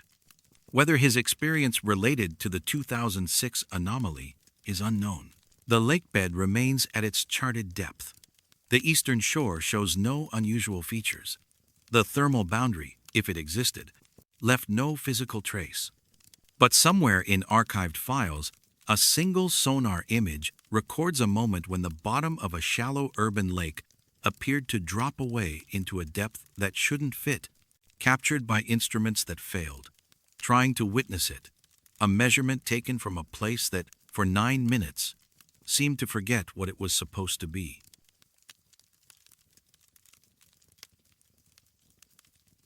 Some messages arrive before they're sent. Fremont is a neighborhood in North Seattle, bordered by the Lake Washington Ship Canal to the south and Aurora Avenue to the east. The area developed in the late 1800s as a mill town, then grew into a residential and commercial district known for its eclectic character. The Fremont Bridge, a double-leaf bascule bridge completed in 1917, spans the Ship Canal and connects the neighborhood to Queen Anne. The bridge is painted bright blue and orange and opens frequently to allow boat traffic. It has become a local landmark, featured in tourist guides and neighborhood history.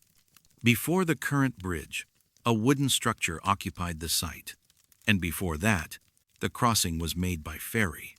The neighborhood takes pride in its quirky identity, public art installations, independent shops, a summer solstice parade. It is a place where strangeness is expected. But between 2004 and 2009, residents began receiving messages that suggested a strangeness of a different order. The first postcard arrived in March 2004. The recipient was a graphic designer named Laura Kingsley, who lived in an apartment on North 36th Street. The card was plain white stock, 3.5 by 5 inches, with no image on the front. On the back, a handwritten message in black ink read, "The bridge remembers when it was stone." No signature, no return address. The postmark was dated March 3rd, 2004, from a Seattle zip code. Kingsley didn't recognize the handwriting and assumed the card was a piece of neighborhood art or a promotional stunt. She kept it on her desk for a few days, then filed it away. The second card was received in August 2004 by a schoolteacher named Marcus Quillen, who lived on Fremont Avenue North. The message was identical. The postmark showed August 14th, 2004. Quillen mentioned the card to coworkers, wondering if it was part of a local art project. No one he spoke to had received anything similar. He kept the card in a drawer and forgot about it. Over the next 5 years, 12 more residents received identical postcards. The messages were always the same. The handwriting appeared consistent. The postmarks varied, but all indicated Seattle origin. Recipients included a librarian, a software engineer, a retired nurse, a bartender, a college student, and others with no apparent connection to one another. Some lived in apartments, others in houses. Some had been in Fremont for decades, others for only a few months. The cards arrived sporadically, sometimes months apart, sometimes within weeks of each other. In 2007, a journalist named Amara Okafor, who had moved to Fremont the previous year, received one of the cards. She wrote a brief article about it for a local weekly newspaper, describing the message and asking if other residents had received similar mail. 3 people responded, each confirming they'd gotten the same postcard. Okafor collected copies and noticed the handwriting was identical across all samples. She contacted the United States Postal Service to inquire about the postmarks. A USPS representative reviewed the information and stated that the postmarks appeared legitimate but noted something unusual. 2 of the cards bore postmark dates that fell on federal holidays when the Postal Service had been closed. One was postmarked July 4th, 2005. Another was postmarked November 11th, 2006, Veterans Day. Mail is not processed or postmarked on those dates. Okafor expanded her investigation. She interviewed 6 of the recipients and confirmed that none of them knew each other. They had no shared employers, social circles, or obvious connections. She asked each person to describe any associations they had with the Fremont Bridge. Most said they crossed it regularly. A few mentioned specific memories: a proposal on the bridge, a childhood bike ride, watching boats pass beneath. Nothing seemed significant. Okafor requested that recipients save any future cards and contact her immediately. In January 2008, Laura Kingsley, the first recipient, moved to Portland, Oregon. In March 2008, she received another postcard at her new address. The message was identical. The postmark showed a Seattle origin, dated March 7th, 2008. Kingsley had not provided her new address to anyone in Fremont except her former landlord, who confirmed he had not forwarded any mail. She contacted Okafor, who documented the incident. 2 other recipients who had moved away, one to Tacoma, one to Spokane, also reported receiving cards at their new addresses. The handwriting remained consistent, the message unchanged. Okafor submitted a Freedom of Information request to the USPS, seeking records related to the postmarks and delivery routes. The request was processed, but returned minimal information. The Postal Service confirmed that the cards had been processed through Seattle facilities, but could provide no additional details about their origin. In April 2008, Okafor arranged for a forensic document examiner to analyze the postcards. She collected samples from 9 recipients. The examiner, a retired FBI analyst named Dr. Vincent Russo, compared the handwriting across all cards. He confirmed that a single individual had written them. The script showed consistent pressure, letter formation, and stylistic traits. Russo also conducted ink analysis using chemical spectrometry. The results were unexpected.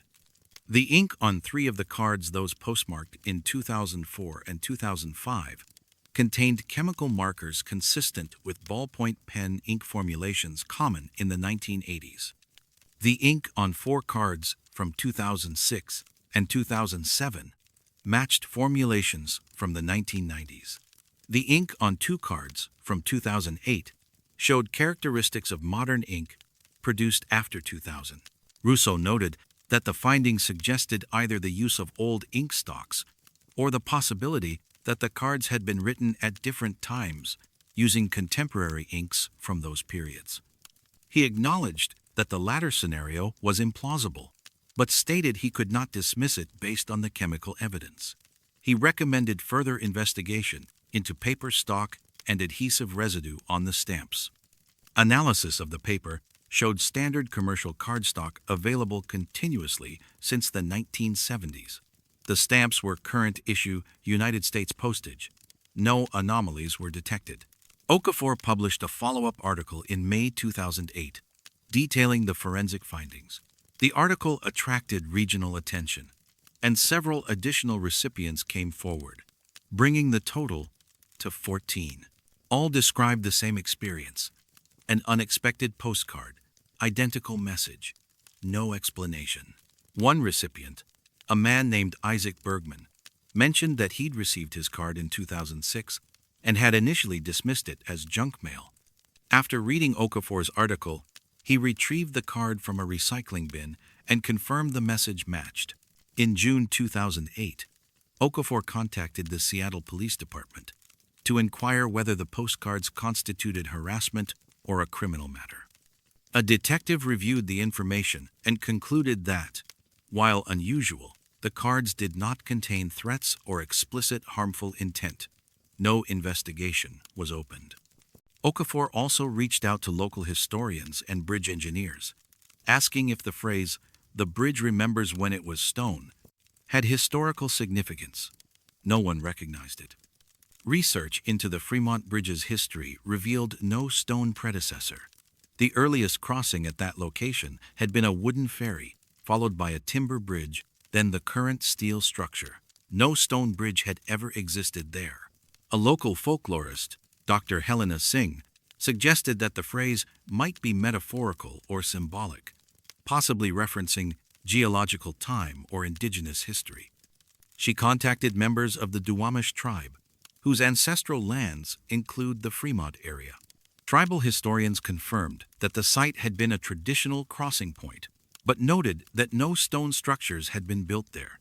The phrase held no known meaning in Duwamish oral tradition. In October 2008, a recipient named Olivia Tennant reported receiving a second card. She had received the first in 2005.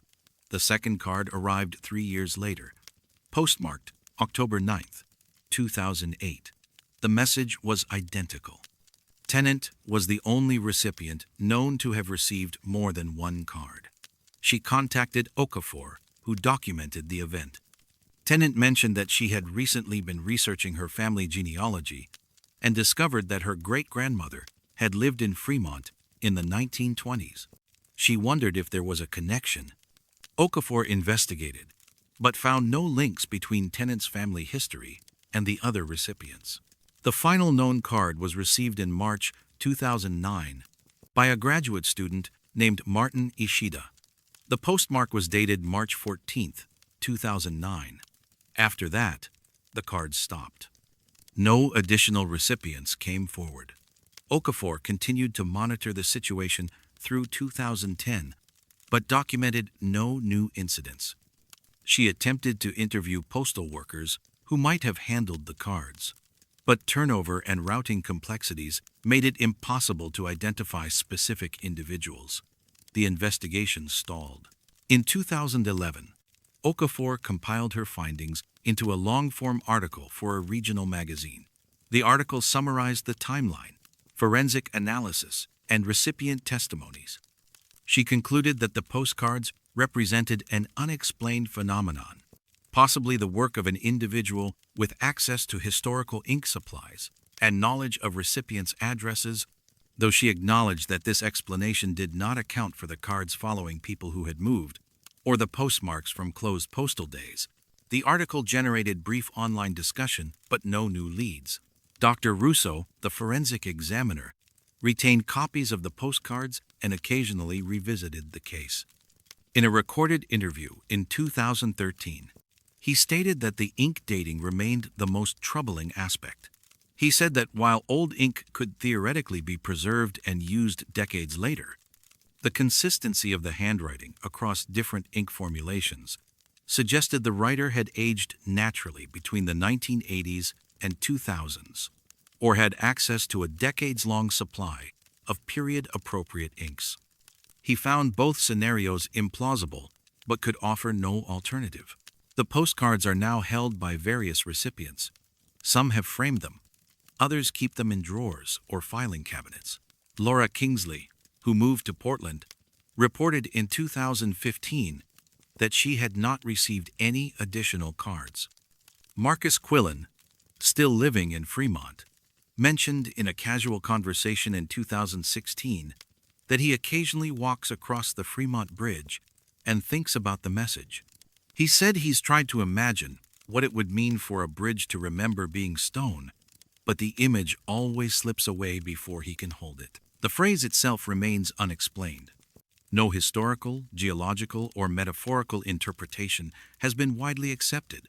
The bridge opens and closes daily, lifting its leaves to allow boats through, its steel structure moving on schedule. Beneath it, the ship canal flows as it has since 1917, carrying water between lakes and sound. If the bridge remembers anything, it keeps that memory to itself, locked in a message written by someone who knew where to find 14 people across 5 years, who used ink from decades they shouldn't have had access to, and who mailed cards on days when no one was supposed to be working.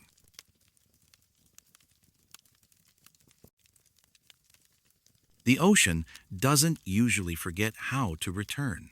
Alki Beach stretches along the western edge of West Seattle, facing Puget Sound and offering views of the Olympic Mountains and downtown Seattle across Elliott Bay.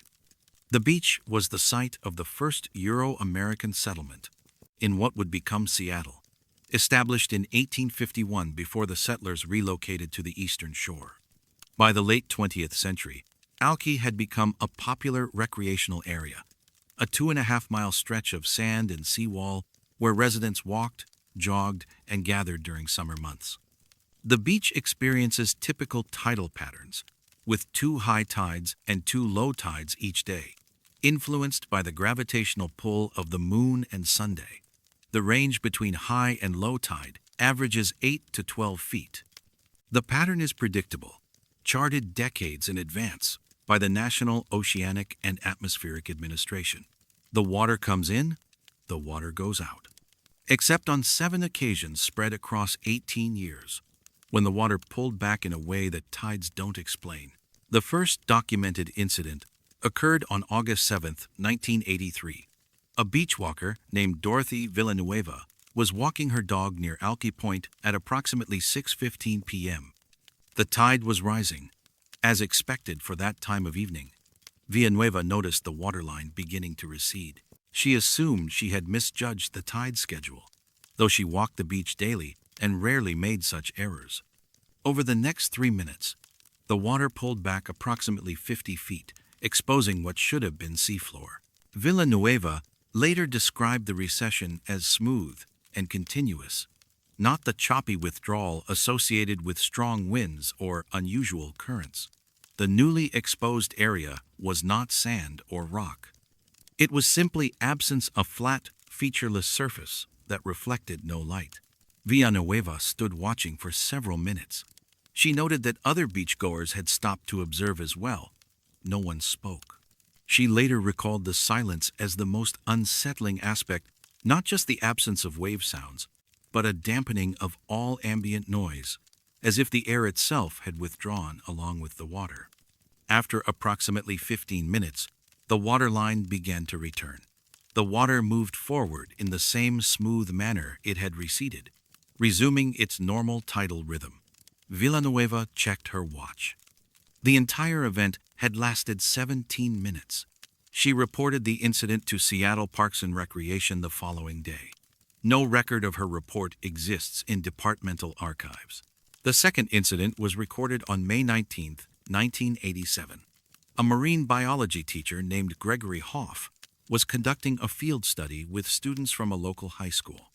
They were documenting intertidal species near Alki Bathhouse at approximately 3:30 p.m. Hoff noted that the tide, which should have been at a stable mid-level based on NOAA predictions, suddenly began receding. He instructed his students to move back from the waterline as a precaution. The water pulled back 60 feet over the course of 4 minutes. Hoff photographed the event using a 35mm camera. The developed images showed a shoreline extending far beyond the normal low tide mark, with the receded area appearing as a dark, uniform plain. Hoff's students later provided written accounts for a class assignment. Several mentioned the silence. One student, a girl named Patricia Kowalski, wrote that she had tried to speak during the recession, but felt as though her voice didn't carry, even to classmates standing nearby. Another student, Marcus Delaney, noted that birds on the beach had stopped moving, standing motionless until the water returned. Hoff submitted his observations and photographs to the University of Washington's Oceanography Department. A professor reviewed the materials and suggested the event might have been caused by seiche activity, standing waves in enclosed or semi-enclosed bodies of water. Hoff noted that Puget Sound's size and connection to the Pacific made significant seiche activity unlikely, and that the localized nature of the recession contradicted seiche patterns. The professor acknowledged the inconsistency, but offered no alternative explanation. The third incident occurred on November 2, 1991, witnessed by a jogger named Amara Singh. The fourth on June 26, 1994, observed by a group of teenagers gathered for a bonfire. The fifth on September 14, 1997, documented by a photographer named Isaac Tennant, who had been shooting sunset images. The sixth on March 8, 1999, experienced by a retired Coast Guard officer named Samuel Whitfield. The seventh and final incident took place on July 12, 2001, witnessed by multiple beachgoers during a busy summer afternoon. Each event shared common characteristics. The recession lasted between 12 and 18 minutes. The waterline pulled back 40 to 60 feet. Adjacent sections of shoreline, sometimes only a few hundred feet away, showed normal tidal behavior. The receded area displayed no features: no exposed sand, no rocks, no marine life, no tidal pools. Witnesses consistently described it as a void or absence. The silence accompanying each event extended beyond the immediate recession zone. Witnesses reported that sounds, waves, wind, voices, traffic from nearby Alki Avenue became muted or inaudible within a radius that varied but was estimated at 200 to 400 yards. Isaac Tennant, the photographer who witnessed the 1997 event, captured several images before his camera malfunctioned. He later described the malfunction as sudden and complete. The shutter froze, the film advance jammed, and the light meter went dead. He replaced the batteries after the water returned, and the camera functioned normally. The images he had taken before the malfunction showed the recession clearly, but when developed, the receded area appeared as an overexposed white space in the frame, despite proper exposure settings for the surrounding landscape. Samuel Whitfield, the retired Coast Guard officer, had served in Puget Sound for 26 years before retiring in 1996. He was familiar with tidal patterns, seiche events, and unusual water behavior. After witnessing the 1999 recession, He reviewed tide tables and weather data for that day. Conditions had been calm, with no meteorological factors that would explain the event. Whitfield contacted NOAA and reported the incident. A representative acknowledged his report, but stated that no anomalies had been recorded by tidal monitoring stations in the area. Whitfield pressed the issue, noting that his observations were first-hand and detailed. The representative suggested that localized currents or wind patterns might have created the appearance of recession without actual water displacement. Whitfield found this explanation insufficient, but received no further communication from NOAA. The 2001 incident attracted more attention because of the number of witnesses. On a summer afternoon, with dozens of people on the beach, the waterline pulled back as it had in previous events. Multiple witnesses called 911, reporting what they described as an unnatural tide, or the ocean disappearing. Seattle Fire Department dispatchers logged at least 8 calls between 2:45 and 3 p.m. Fire and rescue units were dispatched to Alki Beach. By the time they arrived, the water had returned. Witnesses were interviewed, and several provided consistent accounts. The recession had lasted approximately 14 minutes. The receded area showed no sand or features, and sound had been noticeably dampened during the event. A Seattle Fire Department report filed on July 13, 2001, documented the incident, but offered no explanation. The report noted that no individuals were injured, no property was damaged, and no environmental hazards were detected. It classified the event as unconfirmed unusual tidal activity and recommended no further action. A copy of the report was forwarded to the National Weather Service and NOAA. Neither agency conducted an investigation. A graduate student in oceanography, Helena Russo, came across references to the Alki incidents while researching tidal anomalies for her thesis in 2003. She compiled witness accounts, reviewed available documentation, and requested data from NOAA's tide monitoring network. The data showed no unusual tidal activity at Alki Beach on any of the 7 dates in question. Tidal gauges at nearby stations recorded normal patterns. Russo noted the discrepancy between witness testimony and instrumental data. She hypothesized that the recessions might represent localized atmospheric or hydrological phenomena not captured by standard monitoring equipment. She proposed that underwater geological features, such as unmapped fissures or cavities, could create temporary water displacement.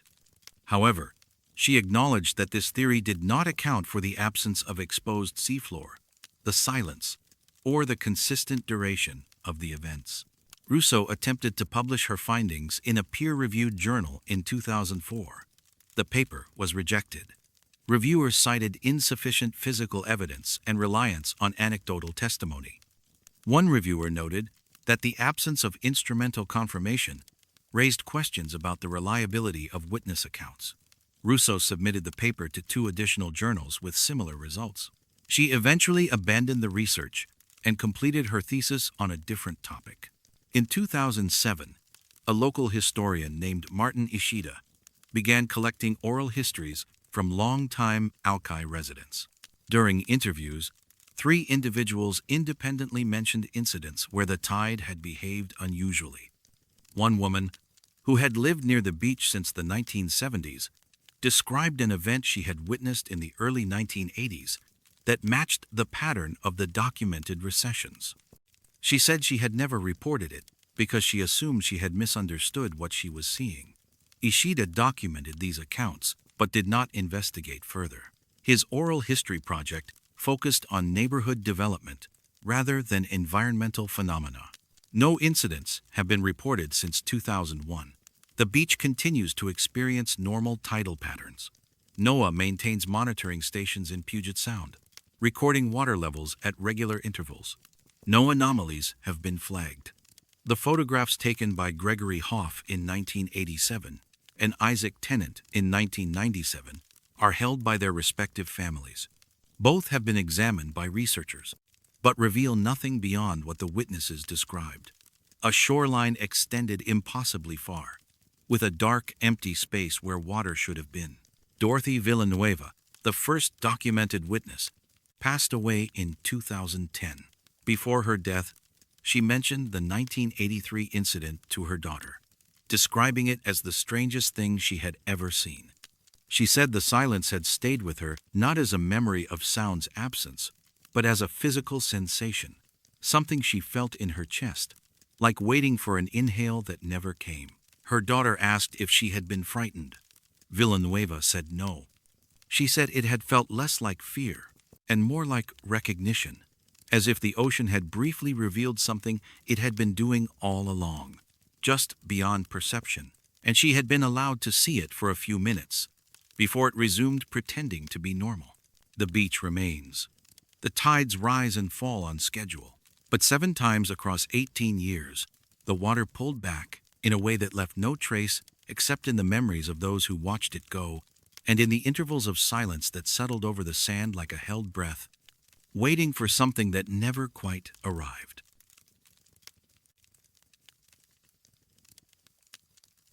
Some structures exist only in the moment they're observed. The University of Washington occupies 700 acres in northeast Seattle, bounded by Union Bay to the east and the Montlake Cut to the south. The campus was established in 1861, but relocated to its current site in 1895. By the 1940s, the university had grown to include dozens of academic buildings arranged in a mix of collegiate Gothic and modernist styles. Campus planning followed formal procedures.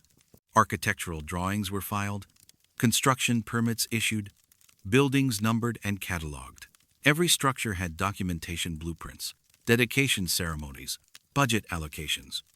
The university maintained comprehensive facilities records, cross-referenced with photographic archives and campus maps updated annually. The system was methodical and complete, except for one building that appeared in a single document and nowhere else. The document was a facilities survey conducted in May 1947 by a university maintenance supervisor named Harold Vance. The survey was routine, part of a post-war assessment of campus infrastructure commissioned by the administration. Vance was tasked with inspecting all academic buildings, recording dimensions, structural condition, and occupancy. He worked systematically, building by building, completing detailed reports on standardized forms. His documentation matched existing records in every case except one. On May 19, 1947, Vance submitted a report for Building 23J, described as a 3-story brick structure located between Denny Hall and the Physics Building, housing the Applied Physics Department.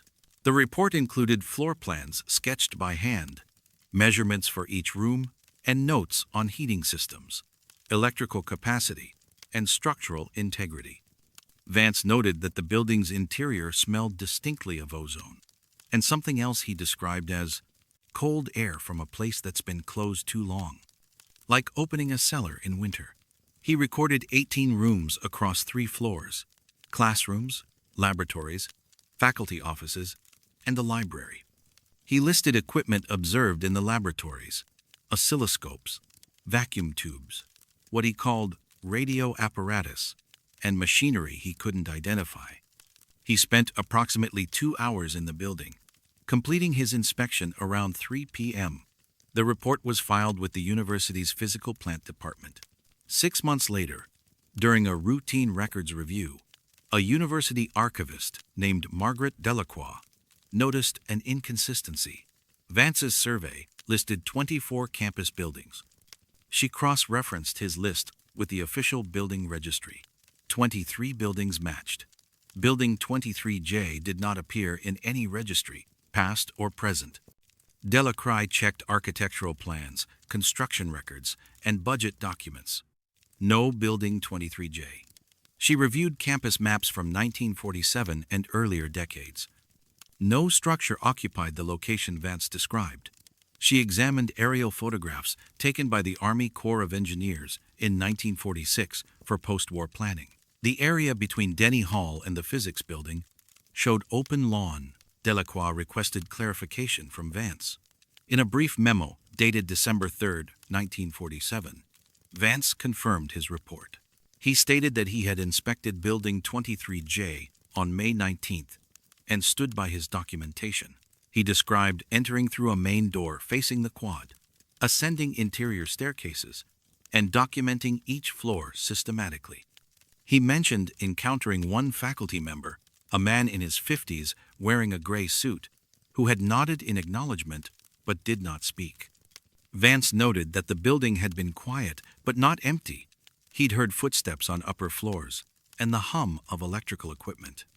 He suggested that if the building was not in the registry, the oversight should be corrected. Delacroix did not pursue the matter further at that time.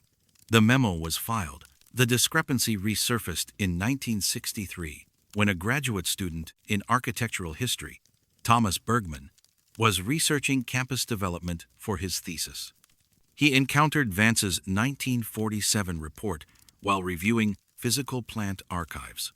Intrigued by the anomaly, Bergman investigated. He visited the site Vance described. The area was open space, landscaped with trees and pathways. No building.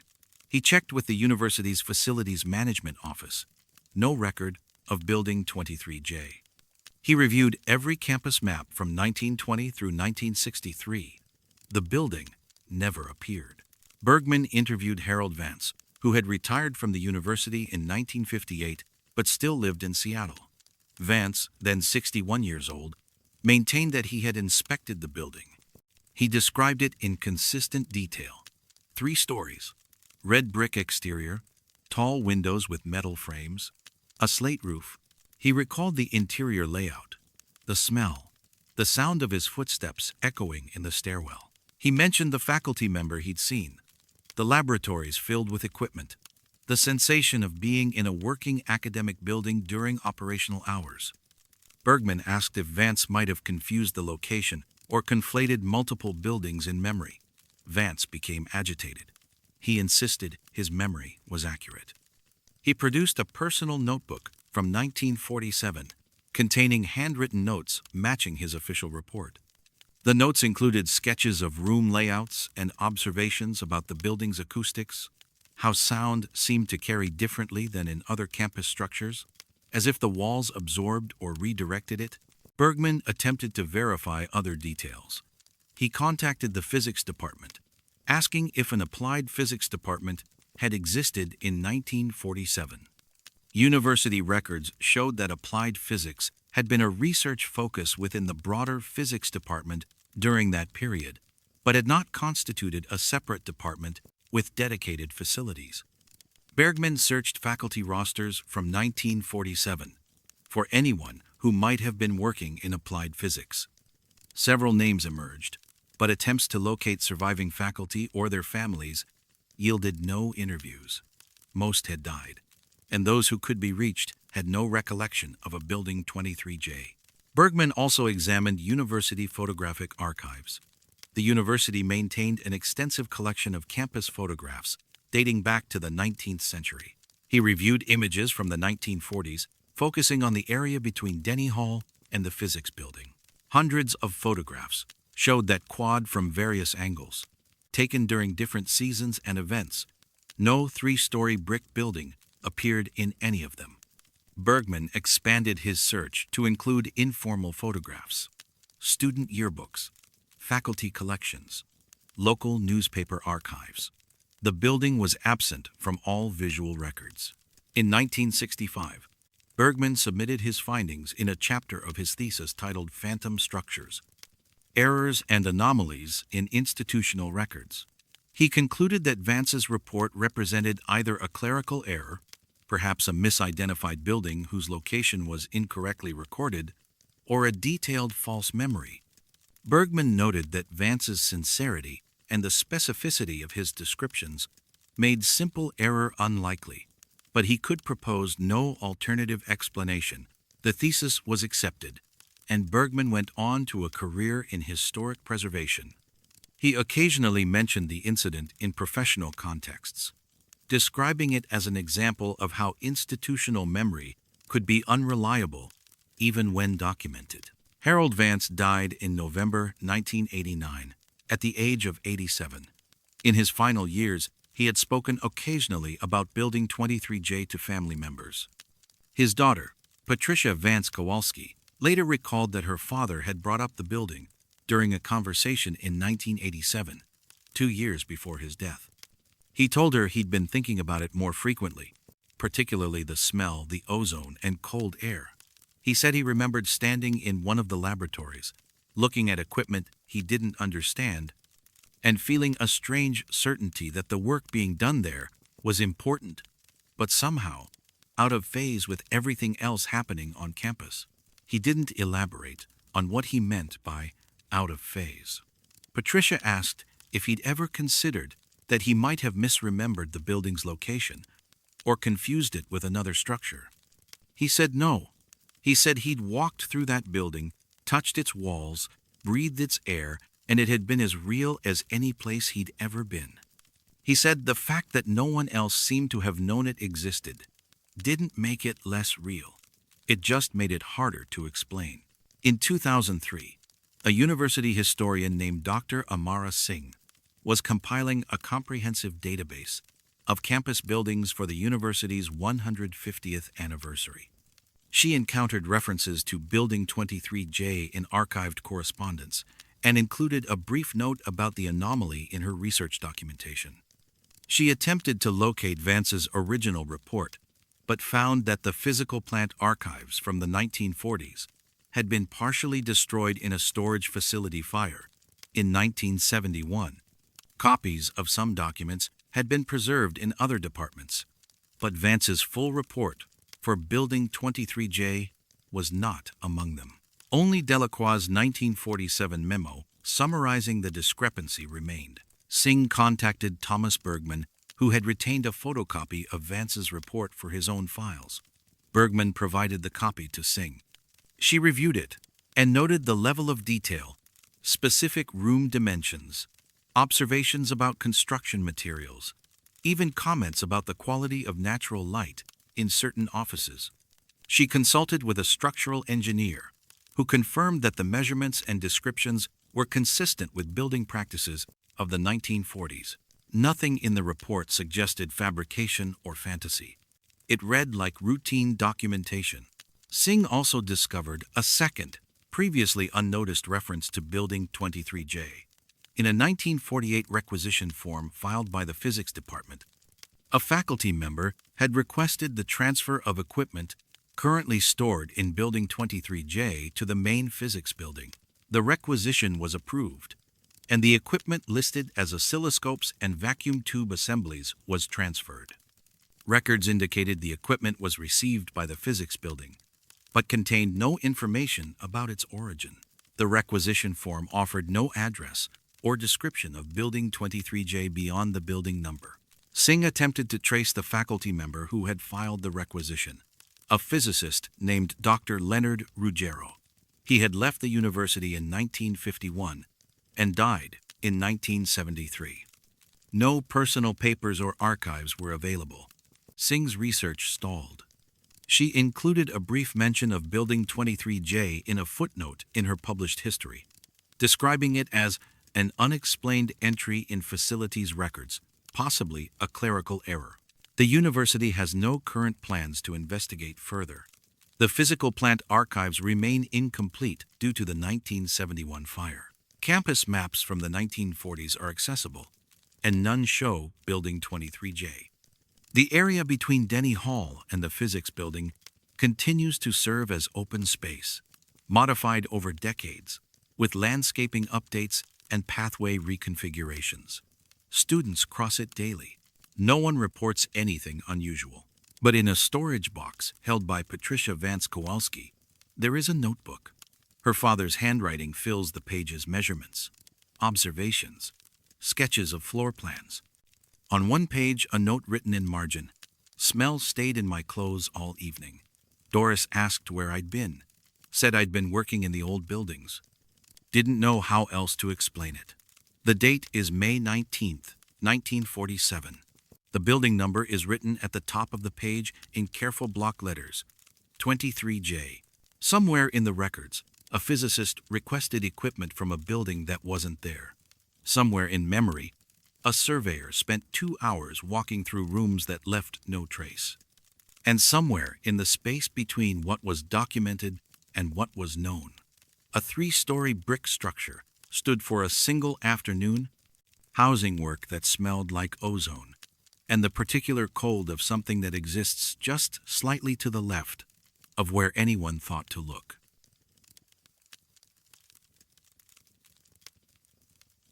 Water doesn't usually remember where it's been. Green Lake sits in North Seattle, a glacially formed kettle lake covering 259 acres. The lake was carved approximately 13,000 years ago when a massive ice block separated from the retreating Vashon Glacier, creating a depression that filled with meltwater. By the early 20th century, the lake had become a public park, popular for walking, swimming, and boating. The lake's depth averages 11 feet, though portions reach 30 feet near the center. It has no natural inlet or outlet. Water levels are maintained by groundwater seepage, rainfall, and controlled drainage. The Seattle Parks Department has monitored the lake since the 1920s, tracking water quality, temperature, and biological health.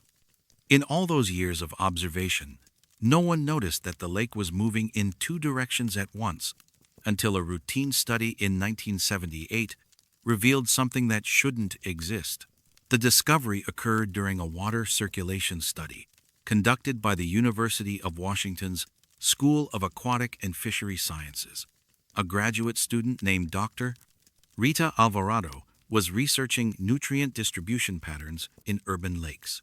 Her methodology involved releasing biodegradable dye tracers at multiple points around Green Lake and tracking their dispersion over several days.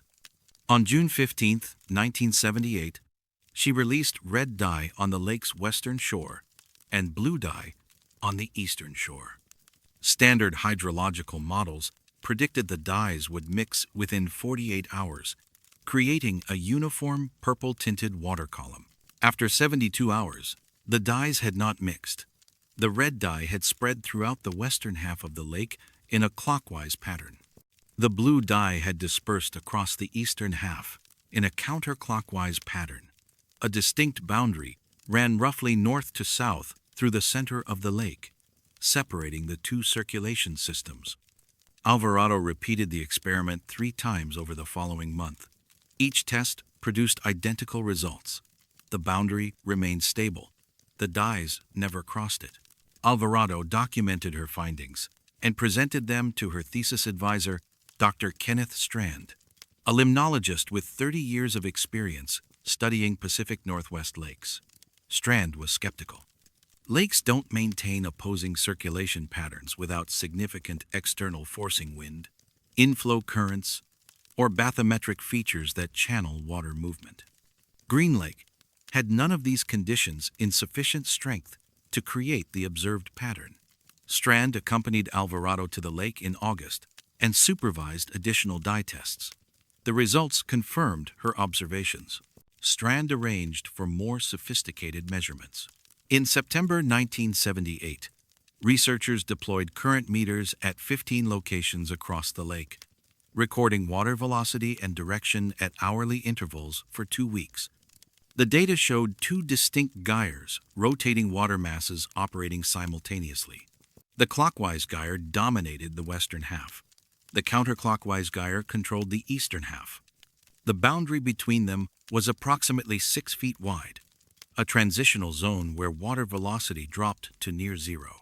Drifting buoys, released at the boundary, moved slowly north or south along the divide, but never crossed into either gyre. Over the following year, Strand's team conducted bathymetric surveys, temperature profiling, and wind pattern analysis. They found no geological feature that would create such a boundary. The lakebed was relatively smooth, with no ridges or channels. Temperature was uniform across the lake, ruling out thermal stratification as a cause. Wind patterns were variable and could not account for the consistent year-round circulation. Strand submitted a paper to the Journal of Limnology in 1979. The paper described the phenomenon but offered no definitive explanation. Reviewers accepted the data but requested additional monitoring before publication. The monitoring continued through the 1980s. A Parks Department hydrologist named Marcus Villanueva inherited oversight of the project when Strand retired in 1983. Villanueva maintained the current meter network and conducted quarterly dye tests. The circulation patterns remained stable. In 1987, Villanueva noticed something unusual in the archive data. Comparing current meter positions from 1978 to 1987, he observed that the boundary between the gyres had shifted slightly. The change was small, approximately 12 degrees of arc over 9 years, but consistent across all measurement points. Villanueva recalibrated the instruments and collected new baseline data. By 1991, the boundary had shifted another 5 degrees. The rotation was clockwise when viewed from above, meaning the entire dual gyre system was slowly spinning around an axis running vertically through the lake's center. Villanueva calculated the rate of rotation, approximately 1.3 degrees per year. At that rate, the system would complete a full rotation in 277 years. In 1994, Villanueva presented his findings at a regional hydrology conference. He noted that the rotation rate corresponded to no known natural cycle. It didn't match tidal periods, lunar precession, or any astronomical phenomenon. It wasn't related to annual temperature variations or seasonal wind patterns. The 277-year cycle appeared arbitrary, yet the measurements showed remarkable consistency. Several attendees suggested that instrumental drift or cumulative measurement error might account for the apparent rotation. Villanueva argued that 5 independent surveys using different equipment had confirmed the shift. The boundary was moving. A physicist from the University of British Columbia, Dr. Helena Kurosawa, proposed a theoretical explanation. She suggested that the lake circulation might be influenced by the Coriolis effect, the deflection of moving objects caused by Earth's rotation. While the Coriolis effect typically operates on much larger scales, Kurosawa theorized that unique bathymetric conditions, or subsurface water flow, might amplify the effect in Green Lake. She acknowledged that this hypothesis didn't explain the two-gyre system or the specific rotation rate, but it offered a starting point for further investigation. Villanueva attempted to test Kurosawa's theory by modeling the lake's circulation using computer simulations. The models incorporated Earth's rotation, lake geometry, wind forcing, and temperature gradients. None of the simulations produced a stable two-gyre system with a rotating boundary. The models either generated chaotic mixing or a single dominant circulation pattern. Villanueva consulted with additional experts, fluid dynamicists, oceanographers, geophysicists. No one could replicate the observed phenomenon through natural mechanisms. In 1998, the Seattle Parks Department commissioned an independent review of the Green Lake data. A consulting firm specializing in environmental engineering examined 20 years of measurements. Their report, completed in January 1999, confirmed the existence of the dual gyre system and the rotating boundary.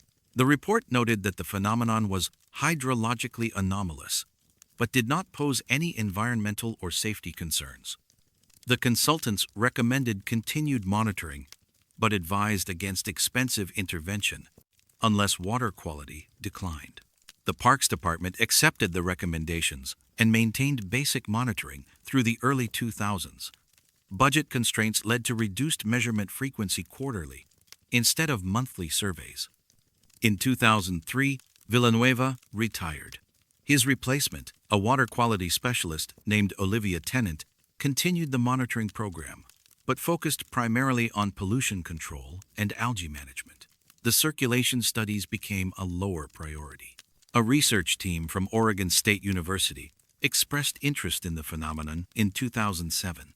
They proposed installing a permanent sensor network to collect high-resolution data over multiple years. The Parks Department approved the proposal, and sensors were deployed in 2008. The network operated for 3 years, transmitting data every 15 minutes. The results confirmed all previous findings: 2 gyres, a stable boundary, and a rotation rate of 1.3 degrees per year. The Oregon State team published a paper in 2011 titled Anomalous Dual Gyre Circulation in Green Lake, Seattle. The paper documented the phenomenon in detail, but concluded that the underlying mechanism remained unknown. The authors noted that the 277-year rotation period was mathematically precise but physically inexplicable. They suggested that the lake might be responding to subsurface hydrological processes not captured by surface measurements, perhaps groundwater flows or geological structures deep beneath the lakebed.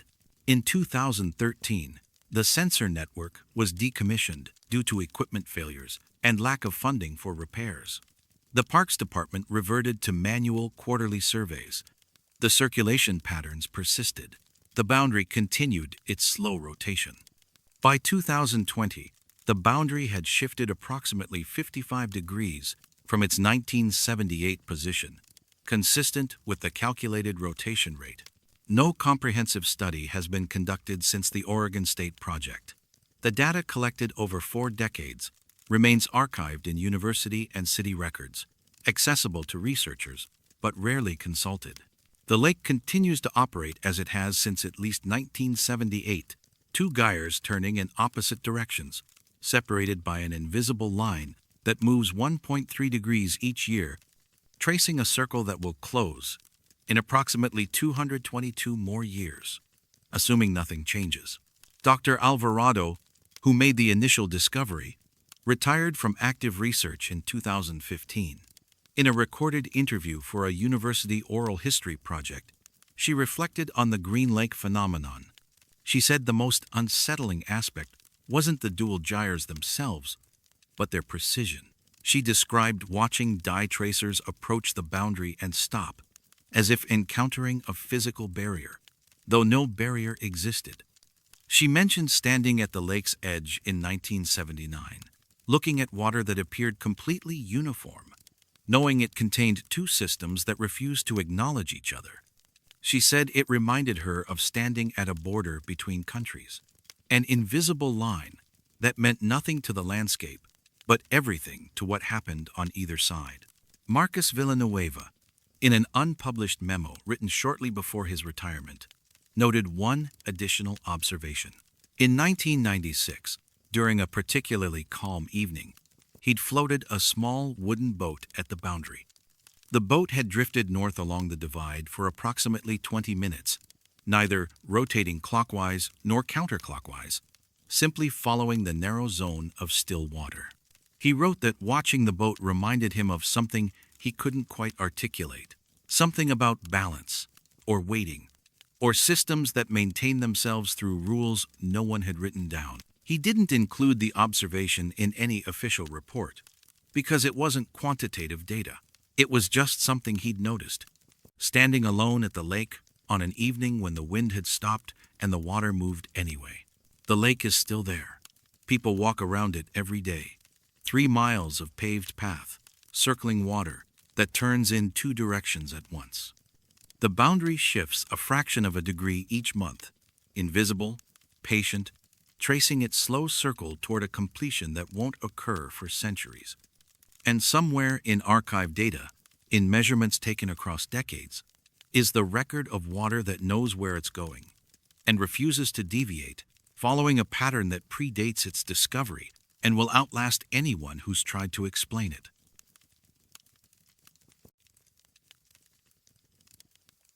Some heat sources don't need a fire to sustain them. Georgetown is Seattle's oldest neighborhood, established in 1875 as a mill town on the Duwamish River. The area developed as an industrial district. Breweries, manufacturing plants, rail yards, and warehouses lined its streets through the early 20th century. By the 1960s, much of the heavy industry had relocated or closed, leaving behind a landscape of aging buildings, freight corridors, and working-class homes. Airport Way South runs north-south through Georgetown's eastern edge, a 4-lane arterial carrying truck traffic between the Port of Seattle and industrial zones to the south. The road was paved and repaved dozens of times since its construction in the early 1900s. Beneath it runs a network of century-old utilities, water mains, sewer lines, electrical conduits. The infrastructure is mapped, monitored, and periodically replaced. Nothing in those maps explains the steam that appears on summer nights between blocks 4,000 and 4,100 of Airport Way South. The earliest documented report dates to July 1965. A night shift worker at a nearby machine shop, a man named Edward Kowalski, was walking home at approximately 2:50 a.m. when he noticed steam rising from the pavement ahead of him. He initially assumed a water main had broken. As he approached, he saw that the steam came from a small section of road, perhaps 10 or 12 feet in length, with no visible cracks or damage. The pavement was dry. No water pooled nearby. The steam rose steadily, dissipating a few feet above the surface. Kowalski noticed a smell, faint but distinct. Machine oil, the kind used in older equipment, not the synthetic lubricants common by the mid-60s. He stood watching for several minutes. The steam continued. He walked past and turned to look back. The steam was still rising. He arrived home and mentioned the incident to his wife. She suggested he'd been working too many late shifts. Kowalski saw the steam again 3 weeks later, on another humid night, in the same location. This time, he noted the hour, 2:53 a.m. He watched until 3:15 a.m., when the steam gradually diminished and stopped. The following summer, he began keeping informal notes. He observed the phenomenon 7 times between June and September 1966, always on humid nights, always between roughly 2:45 and 3 a.m. He reported it to the city's Public Works Department in October 1966. A work order was filed. Crews inspected the area in November but found no leaking pipes, no steam vents, no obvious cause. The inspection report noted no irregularities detected and closed the case. Other residents noticed the steam over the following decades. A truck driver named Patricia Villanueva reported it in 1973. A restaurant owner named Samuel Delaney saw it in 1981. A cyclist named Helena Russo observed it in 1992. Most didn't report it officially. Those who did received similar responses from the city. Inspections found nothing. Work orders were closed. The phenomenon became part of neighborhood knowledge, something mentioned occasionally, usually dismissed as curious but harmless. In 2003, a geology graduate student at the University of Washington named Marcus Tennant was researching urban geothermal anomalies for his thesis. He'd heard about the Georgetown steam through a friend who lived in the neighborhood. Tennant visited the site on multiple summer nights, documenting conditions and timing.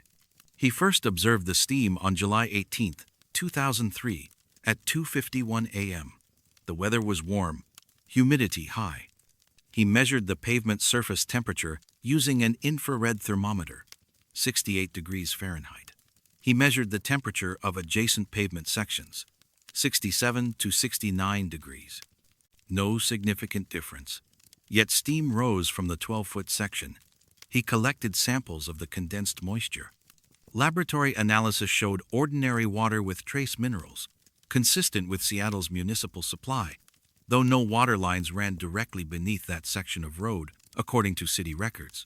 Tennant returned with more equipment on subsequent nights. He used thermal imaging cameras to scan the pavement. The images showed uniform surface temperature across the entire block. No hot spots, no temperature gradients. He dug soil samples from the adjacent roadside. Soil temperature at 6 inches depth, 54 degrees. No geothermal activity. He contacted Seattle City Light and Seattle Public Utilities, requesting information about subsurface infrastructure. Both agencies provided maps. No steam pipes, no heating systems, no active utilities that would generate heat in that location. Tennant interviewed longtime residents. Edward Kowalski had died in 1998, but Tennant located his widow, Margaret Kowalski.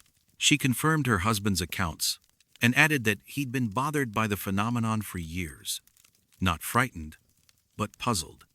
She said he'd worked with machinery all his life and knew what steam looked like, what it meant. He'd insisted the Georgetown steam was different, though he couldn't explain why. She mentioned that he'd sometimes smell the machine oil scent at home, hours after seeing the steam, as if it had lingered in his clothes. Patricia Villanueva, the truck driver who'd reported the steam in 1973, told Tennant she'd seen it at least 15 times over the years.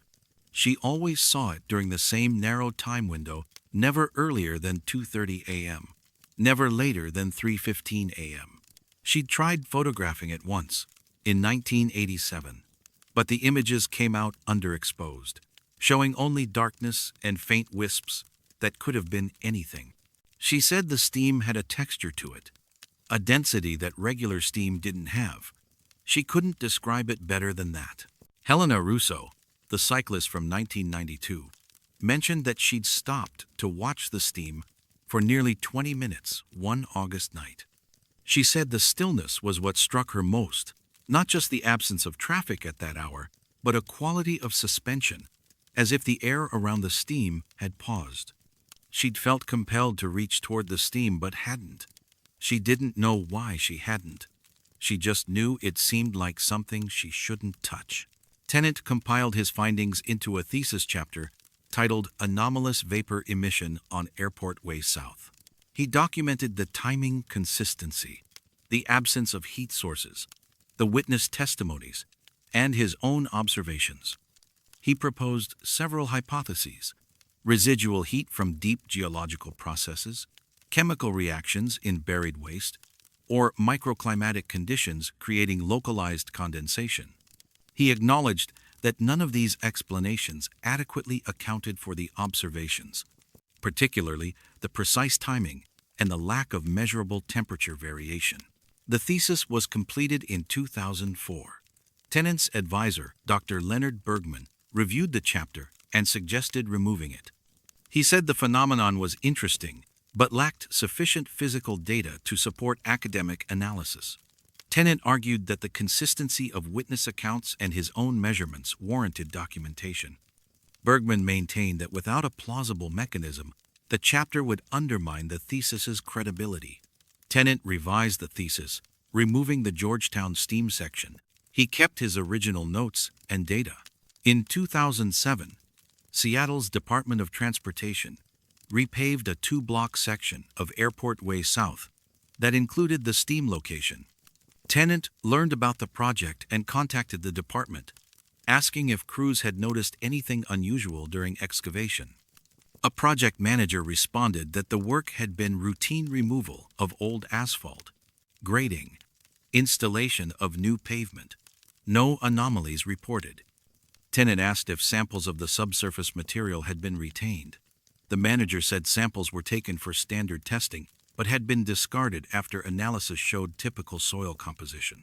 The steam continued after repaving. A neighborhood watch coordinator named Olivia Strand reported seeing it in August 2008. A delivery driver named Isaac Hoff mentioned it in 2011. The timing remained consistent. Late at night, early morning, humid conditions, always the same section of road. Tennant revisited the site in 2013 with updated thermal imaging equipment. Results were identical to his 2003 measurements. No temperature anomaly, yet visible steam emission. In 2015, a local news reporter heard about the phenomenon and produced a brief segment for a community interest program. The segment included interviews with residents and footage of the steam, recorded on a humid July night. The reporter noted the lack of explanation and concluded with a lighthearted suggestion that Georgetown had its own mystery spot. The segment aired once and generated minimal response. Tennant was not contacted for the story. City records from 1910 through 1960 show that the block where the steam appears was the site of a machine shop operated by Duwamish Manufacturing Company. The shop produced industrial equipment, pumps, valves, engine components, and operated until 1958, when the company relocated to Renton. The building was demolished in 1962. Foundations were removed, and the site was cleared for road expansion. Historical photographs show a two-story brick structure with large windows and a loading dock. One photograph, dated 1947, shows workers standing outside during a shift change. In the background, barely visible, is what appears to be steam or smoke rising from a rooftop vent. Georgetown's industrial past left few traces. Most companies kept minimal records, and those that survived are fragmentary. Duwamish Manufacturing's records were donated to the Museum of History and Industry in 1973, but contain primarily financial documents and product catalogs. No operational details, no facility diagrams, no information about what machinery occupied specific locations within the shop. A former employee, contacted by Tennant in 2004, remembered working there briefly in 1956. He recalled the smell of machine oil, hot metal, and lubrication, a scent that permeated everything. He said the shop ran 3 shifts during peak production, and the machinery was old even then, dating back to the 20s or 30s. He didn't remember anything unusual about the facility, but he mentioned that the building was always warm, even in winter, from the heat of the machines. The steam still appears. Reports continue sporadically. Residents mention it in online neighborhood forums, occasional social media posts, word-of-mouth accounts. Most people who see it assume there's a simple explanation they're unaware of. Some don't mention it at all. Tennant maintains a spreadsheet of documented sightings, updated whenever someone contacts him. As of 2023, he has recorded 63 separate observations by 28 different individuals, spanning 58 years. No comprehensive study has been conducted. The city considers the matter closed. Multiple inspections found. No hazards. No infrastructure failures. No reason for concern. Tennant has not published his research outside of his archived thesis notes. He occasionally walks past the location on summer nights, checking if the steam is there. Sometimes it is, sometimes it isn't. The timing remains consistent when it does appear, between 2:47 and 3:03 a.m., plus or minus a few minutes. During periods of high humidity, he stands at a distance, watching vapor rise from pavement that registers no unusual heat, smelling faint traces of oil that hasn't been manufactured in decades, and wonders what remains beneath, not in the soil or rock or buried infrastructure, but in the space where work was done for so many years that the air itself learned the rhythm of it. He wonders if the steam is memory, if heat can echo across time, if there are processes that outlast their sources and continue because they've forgotten they were supposed to stop. He doesn't record these thoughts in any official capacity. They're not data. They're just what he thinks about. Standing alone on an empty industrial street at 3 a.m., watching something that shouldn't be there persist in being exactly where it's always been.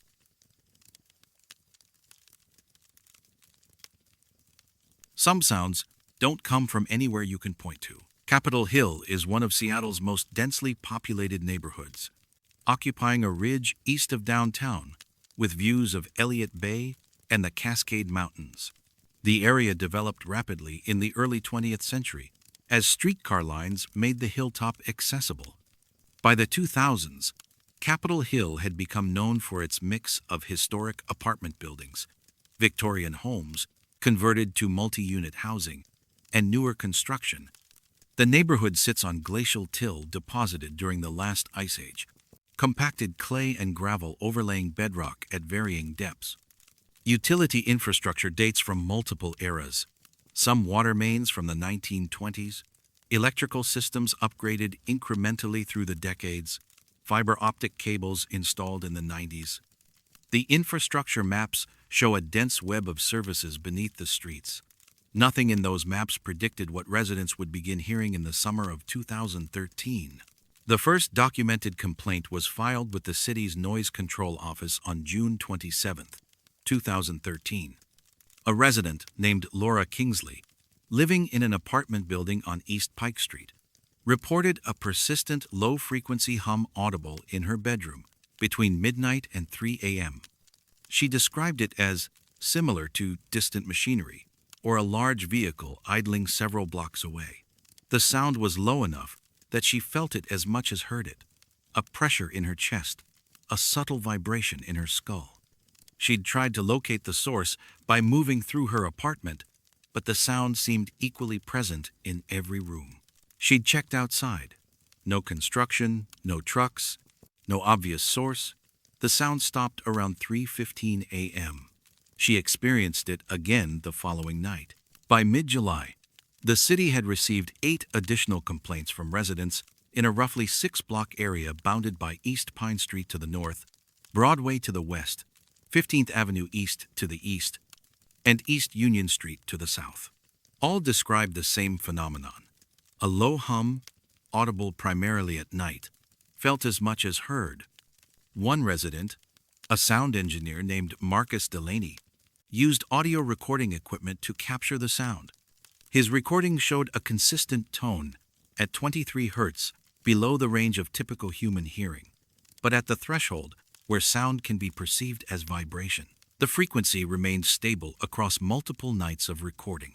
The city's noise control inspector, a man named Raymond Ochoa, visited the area on July 18th. He used professional sound meters to take measurements. The equipment confirmed the presence of low-frequency sound at 23 Hz, but only when measurements were taken indoors. Outdoor readings showed normal urban background noise, with no unusual low-frequency components. Ochoa found this puzzling. Sound doesn't typically behave differently based on whether a measurement device is inside or outside. If a source exists, it should be detectable in both environments. Over the following weeks, more residents reported the hum. By August, 32 complaints had been filed. Residents began comparing experiences through neighborhood social media groups. Patterns emerged. The sound was only audible between 11 p.m. and 4 a.m. It occurred every night, regardless of weather. It was only noticeable to people who were facing north. Residents who oriented their beds east-west heard nothing, while those sleeping with their heads pointing north or south reported the hum clearly. This directional component was consistent across multiple buildings and households. A physics professor at the University of Washington, Dr. Helena Kurosawa, learned about the phenomenon through a colleague who lived in the affected area. She contacted several residents and arranged to conduct measurements in 3 different apartments on the night of August 23rd. Using calibrated microphones and spectrum analyzers, her team confirmed the 23 Hz tone. They also discovered something unusual. The sound appeared to have no identifiable source direction. Standard acoustic localization techniques using multiple microphones to triangulate sound origin produced contradictory results. The sound seemed to arrive simultaneously from all directions, as if generated within the rooms themselves rather than entering from outside. Kurosawa examined the building materials. She tested walls, floors, and ceilings for vibration using accelerometers. No vibration was detected. The structural elements were acoustically inert, yet the sound was present. She considered whether electrical systems might be generating the tone through magnetostriction, the phenomenon where electrical transformers produce hums at multiples of the power line frequency. 60 Hz AC power typically generates hums at 120 Hz, 240 Hz, and higher harmonics. 23 Hz didn't fit that pattern. She investigated plumbing, HVAC systems, and underground utilities. None operated at frequencies that would produce the observed tone. Residents reported varying levels of distress. Some found the hum merely annoying. Others experienced sleep disruption, headaches, and anxiety. A graphic designer named Olivia Strand kept a detailed journal documenting her experiences. She noted that the sound created a sense of unease, disproportionate to its volume. She wrote that it felt less like an external noise and more like an internal sensation, as if the frequency bypassed her ears and resonated directly in her tissues. She began sleeping with earplugs, which provided no relief. The sound, or the sensation of it, remained. In September, Dr. Kurosawa presented her findings to Seattle City Light, the municipal electrical utility. She suggested that the phenomenon might be related to the electrical distribution system, though she acknowledged that the frequency didn't match any known electrical harmonics. A City Light engineer, Samuel Whitfield, reviewed transformer locations in the affected area. He identified a distribution transformer on a utility pole at the corner of 12th Avenue East and East Pike Street, approximately in the geographic center of the zone where residents reported the hum. Whitfield arranged for monitoring equipment to be installed at the transformer in early October. The equipment recorded voltage, current, and any acoustic emissions from the transformer over a 2-week period. Results showed normal operation. The transformer produced a standard 60 Hz hum, audible within 50 feet, consistent with all similar transformers citywide. No 23 Hz component was detected. Whitfield recommended no action. The transformer was functioning as designed. The hum continued through the fall. Residents grew accustomed to it, though many reported ongoing sleep difficulties. In November, a neighborhood activist named Patricia Villanueva organized a meeting with city officials to demand investigation. Approximately 40 residents attended. They presented recordings, testimony, and data collected by Dr. Kurosawa. City representatives acknowledged the phenomenon, but stated that no code violations or public health hazards had been identified. Without a clear source, regulatory action wasn't possible. On December 7, 2013, Seattle City Light conducted routine maintenance in the Capitol Hill area. The work included replacing the transformer at 12th Avenue East and East Pike Street the unit Whitfield had monitored in October. The transformer was old, installed in 1987, and due for replacement as part of normal infrastructure upgrades. The work was completed by mid-afternoon. That night, residents noticed the hum was gone. Over the following week, the absence was confirmed. No reports of the sound. Measurements taken by Dr. Kurosawa showed no 23 Hz tone. The phenomenon had stopped. Residents assumed the transformer replacement had resolved the issue, though no one understood why. Whitfield reviewed the maintenance records and stated that the old transformer had shown no defects. It had been removed and sent to a utility yard for decommissioning. He emphasized that standard transformers do not produce 23 Hz tones under any known failure mode. The correlation between the replacement and the cessation of the hum appeared coincidental. Dr. Kurosawa requested access to the removed transformer for testing. City Light initially agreed, but later stated that the unit had been destroyed during standard decommissioning procedures before testing could occur. Kurosawa expressed frustration in a written communication to the utility, noting that the loss of physical evidence made it impossible to determine whether the transformer had been generating the anomalous frequency through some unusual mechanism. City Light responded that the transformer had been processed according to standard protocols and that no special preservation had been requested at the time of removal. A follow-up study conducted in January 2014 confirmed that the hum had not returned. Dr. Kurosawa published a paper in a regional acoustics journal in March 2014 titled Unresolved Low-Frequency Acoustic Phenomenon in Urban Residential Environment. The paper documented the measurements, the timing patterns, and the directional sensitivity.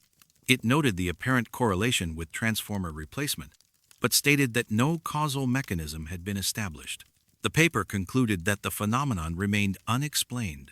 Some residents remained unsettled even after the hum stopped. Olivia Strand mentioned in a 2015 interview that she still occasionally woke at night feeling as though she was hearing something, though her apartment was silent.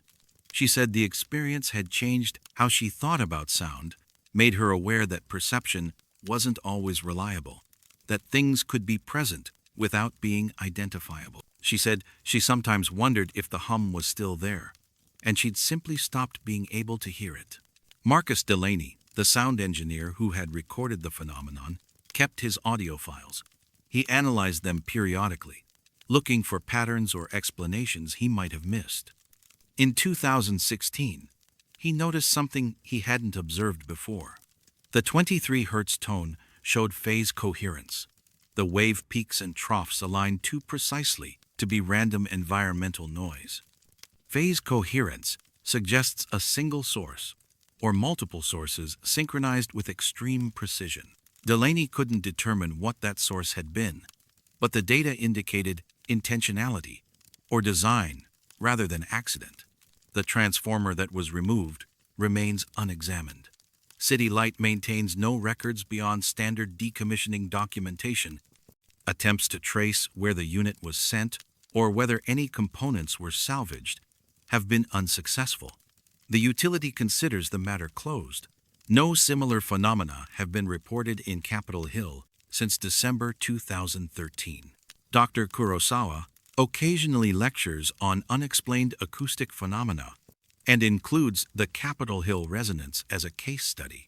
She emphasizes the importance of documenting anomalies even when explanations aren't available.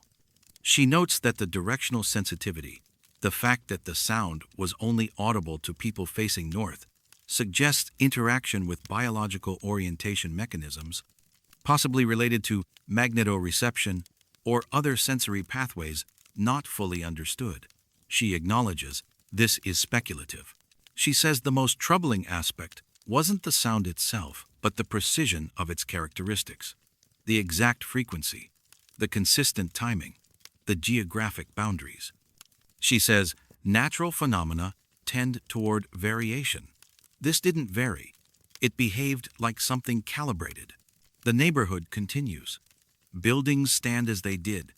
Electrical systems function normally. Residents sleep without disturbance.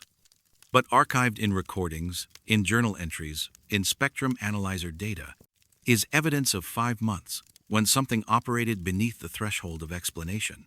A tone that came from nowhere, identifiable, felt by dozens of people in their homes, present every night until the moment it stopped, leaving behind only measurements and memory and the question of what exactly had been humming in the walls of Capitol Hill while everyone tried to sleep facing north.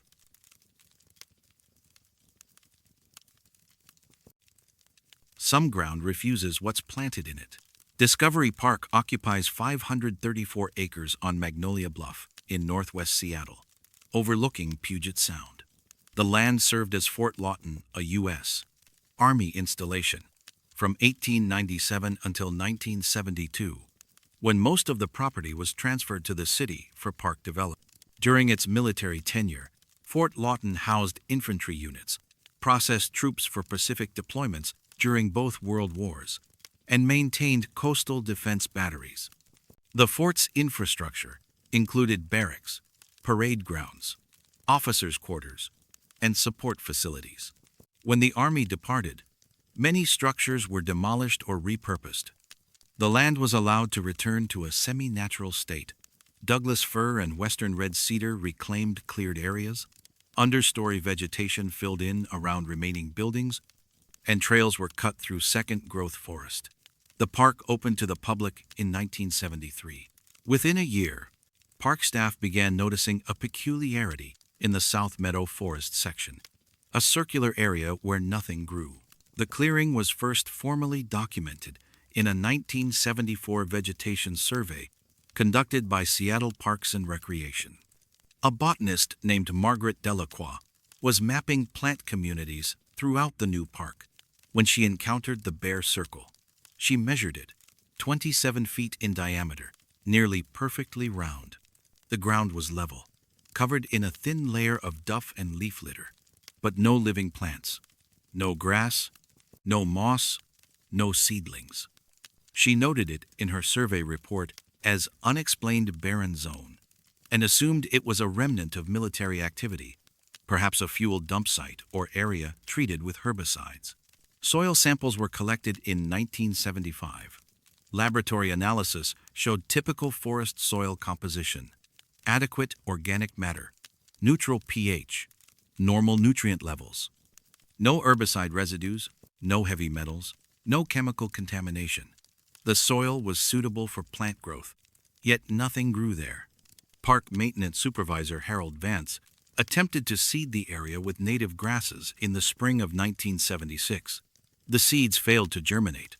He tried again in 1977 with nursery-grown ferns and salal transplants. The plants withered within 2 days of installation, despite adequate watering and care. Over the following decade, the clearing remained unchanged. Seasonal leaf fall covered it temporarily, but decomposition seemed accelerated. Leaves that accumulated in autumn were reduced to fragments by spring, breaking down faster than in surrounding areas. Park staff occasionally mentioned the clearing to one another, but it was considered a minor curiosity, not a priority. By the 1980s, it had become an informal landmark. Rangers giving directions would reference the Bear Circle in South Meadow as a navigational point. In 1989, a University of Washington ecology graduate student named Thomas Bergman was studying forest regeneration patterns in Discovery Park. He encountered the clearing during field surveys and decided to investigate. He documented the precise dimensions and took additional soil samples. Results matched the 1975 analysis. Healthy soil, with no apparent reason for barrenness. Bergman set up a controlled experiment, installing potted plants at various distances from the clearing's center. Plants placed outside the 27-foot boundary thrived. Those placed at the perimeter showed stunted growth. Plants placed at the center died within 48 hours. Bergman expanded his study, testing different species, native and non-native, herbaceous and woody, shade-tolerant and sun-loving. All showed the same pattern. Survival correlated directly with distance from the clearing's center. He measured light levels, soil moisture, temperature. All parameters fell within normal ranges. He examined the clearing for fungi, bacteria, or allelopathic compounds that might inhibit growth. No unusual organisms were detected. He documented his findings in his thesis, completed in 1990, and concluded that the clearing represented an unexplained ecological anomaly warranting further investigation. No further investigation was conducted. Bergman's thesis was filed in the university library and largely forgotten. He graduated and moved to Oregon to work for the Forest Service. The clearing remained. Rangers continued to use it as a landmark. Hikers occasionally noticed it and wondered briefly before moving on. One ranger, a woman named Patricia Villanueva, mentioned in a 1993 interview for a park oral history project that she'd always found the clearing unsettling. She couldn't articulate why. She said it felt less like absence and more like refusal, as if the ground was actively rejecting growth rather than passively failing to support it. In 1998, Seattle Parks commissioned a comprehensive survey of Discovery Park to update infrastructure maps and plan trail improvements. A surveyor named Leonard Kowalski was assigned to map the South Meadow area. While plotting GPS coordinates, he noticed that the clearing's center point, 47 degrees, 39 minutes, 23 seconds north, 122 degrees, 24 minutes, 8 seconds west aligned precisely with the calculated geographic center of the original Fort Lawton Military Reservation. The alignment was exact to within 2 feet, accounting for survey accuracy limitations. Kowalski found this remarkable enough to mention in his survey report. He noted that the clearing's location suggested possible intentional significance during the fort's operational period, though he could find no documentation to explain what that significance might have been. He reviewed historical records at the National Archives and Records Administration's Seattle branch. Fort Lawton's archives contained maps, construction plans, and operational logs. No documents referenced any structure, activity, or designation at the coordinates corresponding to the clearing. A military historian at Fort Lewis, contacted by Kowalski, reviewed the information and suggested several possibilities. The site might have been a survey control point, a ceremonial location, or a burial ground. However, military survey markers were typically documented and maintained. No ceremonial traditions associated with fort geography were known, and Army burial records showed all internments at the post cemetery, located elsewhere on the installation. The historian acknowledged the alignment was curious, but could offer no explanation. In 2003, Discovery Park staff attempted another planting effort. A restoration ecologist named Dr. Helena Russo, hired to improve native plant coverage throughout the park, targeted the clearing as part of broader habitat enhancement work. She prepared the site with compost amendments, installed an irrigation system, and planted a diverse mix of native species in the spring. By summer, every plant had died. The irrigation system functioned correctly. Soil tests showed the amendments had improved nutrient availability, yet the clearing remained bare. Russo documented the failure in her annual report and recommended against further planting attempts in that location. She noted that resources were better allocated to areas where restoration had a reasonable chance of success. She mentioned the clearing during a staff meeting, describing it as ecologically anomalous but not harmful. A park manager asked if the clearing posed any safety concerns. Russo said no. It was simply a place where plants didn't grow. The manager asked if visitors ever inquired about it. Russo said occasionally, and staff typically explained it as a soil compaction issue from former military use. That explanation had become the unofficial narrative, though no evidence supported it. In 2008, a soil physicist from Washington State University analyzed samples from the clearing, using advanced techniques unavailable in earlier decades. He measured soil structure, pore space, water retention, and compaction using penetrometers and computed tomography scanning. The results indicated normal soil structure with no compaction. The physicist, Dr. Isaac Tennant, stated in his report that the soil was physically and chemically indistinguishable from adjacent forested areas where vegetation thrives.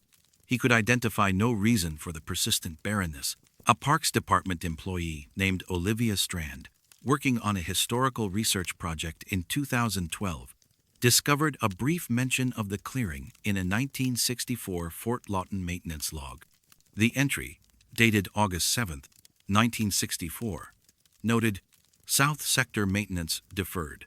Circle remains as established." No context was provided. No explanation of what established meant or when it had occurred. Strand searched for related entries in months before and after August 1964. She found none. She requested additional Fort Lawton records from military archives. Most documents from that period had been destroyed or lost during the base closure process. The 1964 maintenance log was an isolated fragment. Strand contacted retired Army personnel who had served at Fort Lawton during the 1960s. She located 3 veterans willing to discuss their service. None remembered anything specific about a circular clearing, though one man, Samuel Delaney, mentioned that certain areas of the fort had been off-limits to regular personnel. He couldn't recall the locations or reasons. He said the fort had been large, much of it wooded, and that activities in various sectors were compartmentalized. He assumed the off-limits areas related to ammunition storage or classified equipment. He'd never questioned it. The clearing persists. Measurements taken in 2020 confirm the diameter remains 27 feet. The center point remains at the same coordinates. Soil conditions remain optimal for growth. No plants survive within the boundary. Leaves decompose rapidly. The ground accepts water, supports microorganisms, and shows no physical abnormalities. It simply won't sustain plants. Park rangers still use it as a landmark. Some mention it to visitors as an interesting curiosity. Most don't think about it much. It's been there longer than anyone's tenure with the Parks Department. It's part of the landscape. Dr. Russo, interviewed in 2015 for a retrospective on her restoration work, said she sometimes walked past the clearing during her lunch breaks. She said she'd stand at the edge and try to make sense of it. She said she'd spent her career understanding how ecosystems function, and the clearing was the only place where her knowledge seemed irrelevant. She said it bothered her more than she liked to admit, not because it was dangerous or harmful, but because it suggested there were rules she didn't know about, operating just beneath the surface of what she could measure. The alignment with Fort Lawton's geographic center has never been satisfactorily explained. Intentional design seems unlikely without documentation. Coincidence seems improbable given the precision. The 1964 maintenance log reference remains as established, implies the clearing existed by design, maintained through deliberate inaction. But no record explains who established it, when, or why. In a filing cabinet at the Discovery Park Visitors Center, there's a folder labeled South Meadow Anomaly. It contains soil test results, survey reports, planting records, and Thomas Bergman's thesis abstract. The folder is rarely accessed. New staff don't know it exists. The information it contains leads nowhere conclusive. It simply documents that for at least 60 years, and likely longer, a 27-foot circle of Earth has refused to sustain life, sitting at the exact geographic heart of what was once a military fort, marked by nothing except its own persistent emptiness and a single cryptic line in a maintenance log, suggesting someone, somewhere, decided it should stay that way.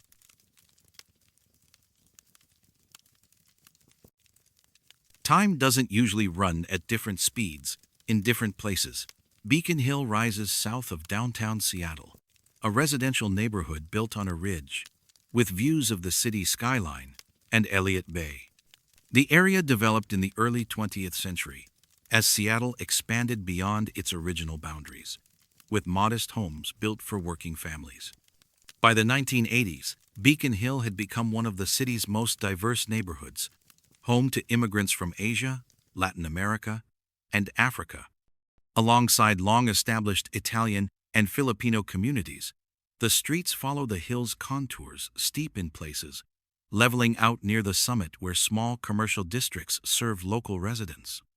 The neighborhood sits on glacial till and sedimentary rock, typical of Seattle's geography. Nothing about the terrain suggests unusual properties. Yet for 3 weeks in the autumn of 1989, a section of Beacon Hill appeared to operate on a slightly different timeline than the rest of the city. The discrepancy was first noticed on October 4, 1989. A nurse named Dorothy Kingsley, who lived on South Dawson Street and worked at Harborview Medical Center downtown, arrived for her shift 6 minutes late. She insisted she'd left home on time. Her kitchen clock showed 7:54 a.m. when she departed for an 8 a.m. shift. The commute normally took 12 minutes. Traffic had been light. Yet she arrived at 8:06 a.m. She assumed she'd misread her clock. The following day, the same thing happened. She arrived late again, though her departure time had been appropriate. On October 6th, she brought a wristwatch to work and compared it to the hospital's wall clock when she arrived. Her watch was 5 minutes slow. Kingsley reset her watch and checked it against her kitchen clock when she returned home. Both showed the same time. The next morning, she noticed her kitchen clock was running slow compared to the radio time announcements. She replaced the batteries. The clock continued to lose time. By October 9th, she'd mentioned the problem to neighbors.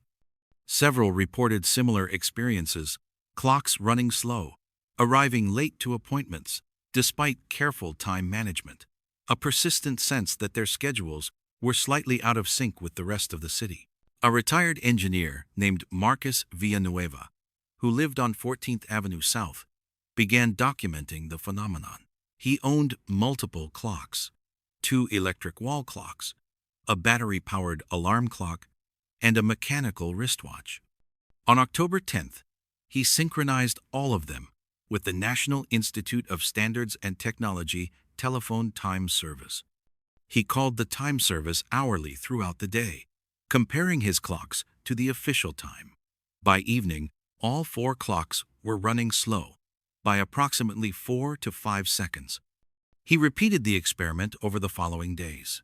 The drift continued at a consistent rate.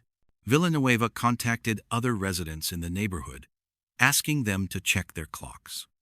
16 households participated in his informal survey, spread across a roughly 16-block area bounded by South Spokane Street to the north, Beacon Avenue South to the west, 15th Avenue South to the east, and South Forest Street to the south.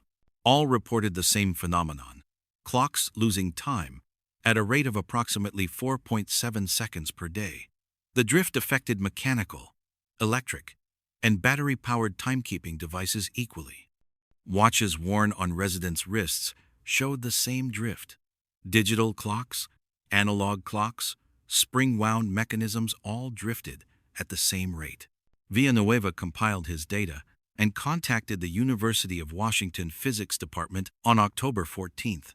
A graduate student in experimental physics, Dr. Helena Russo, was assigned to investigate. She visited Beacon Hill on October 15th with calibrated atomic clocks and frequency counters. Her equipment confirmed the drift.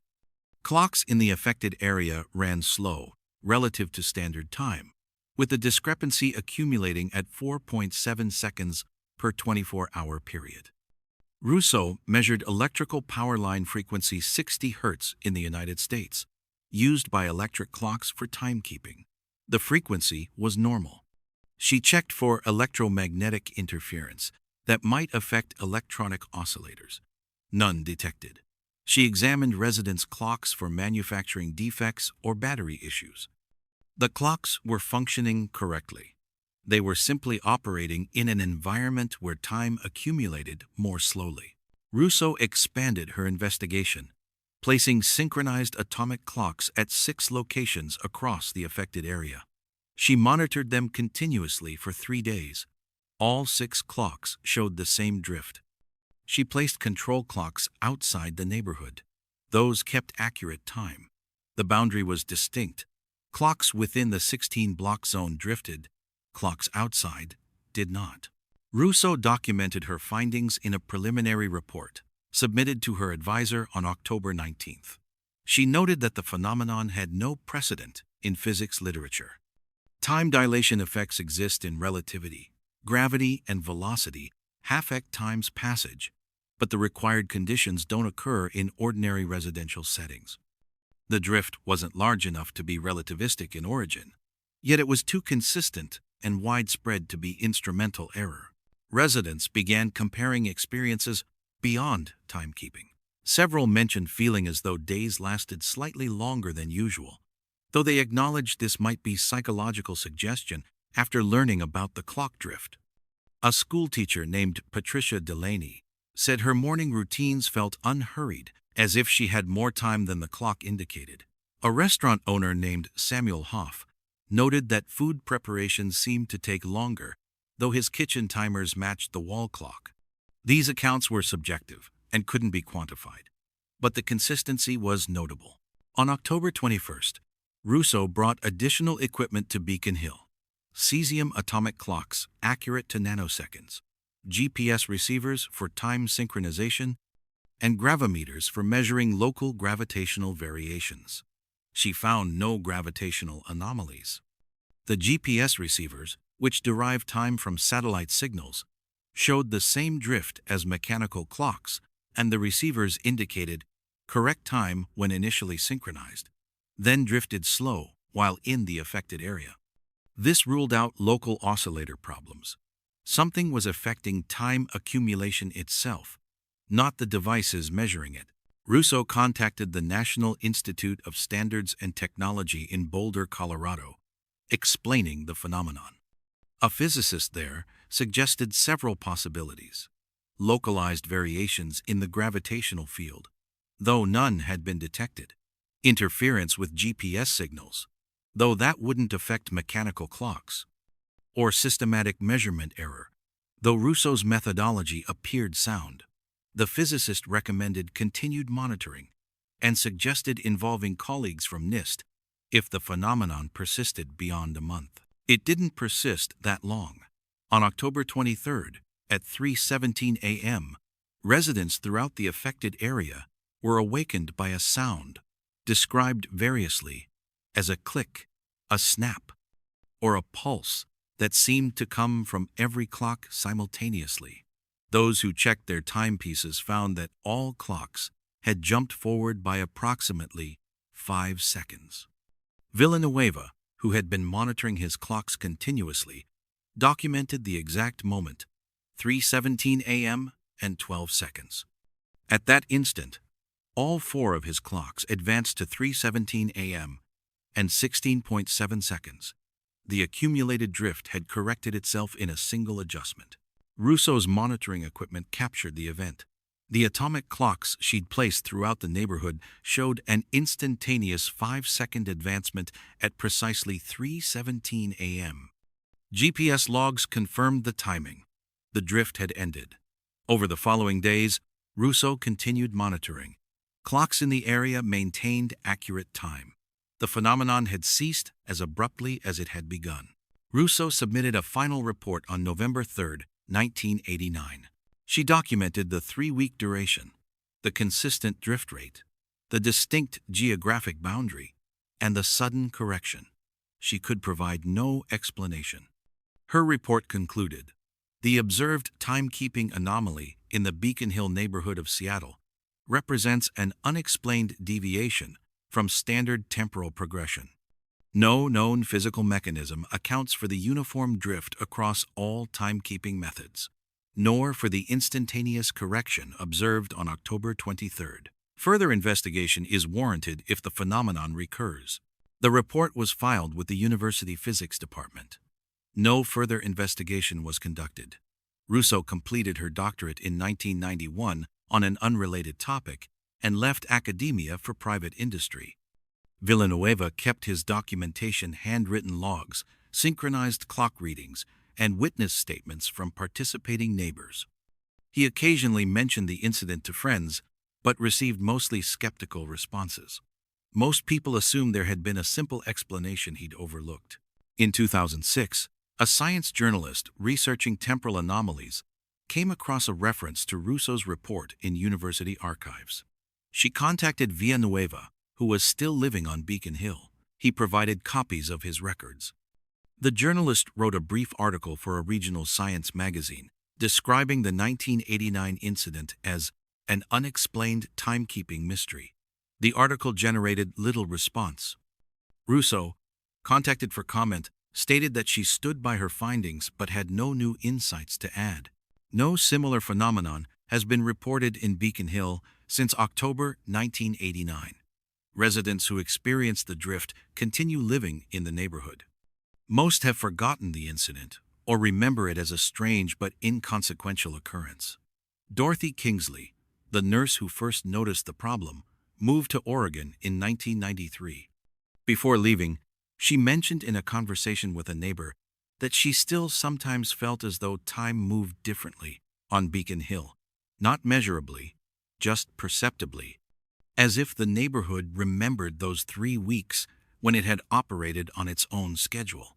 Villanueva died in 2018. His personal papers, including the clock drift documentation, were donated to the Seattle Public Library's special collections. The materials are cataloged but rarely accessed. The phenomenon remains unexplained.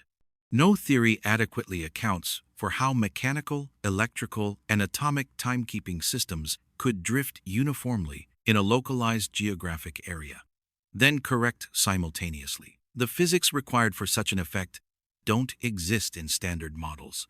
In a neighborhood where clocks once ran slow, time now passes at the same rate as everywhere else. But archived in library files and university records is evidence of 3 weeks when 16 blocks of a city neighborhood operated 4.7 seconds behind the rest of the world, accumulating a deficit that corrected itself in a single instant at 3:17 a.m., leaving behind only measurements, memories, and the question of what, exactly, had been holding time back, and what, on October 23, 1989, decided to let it catch up.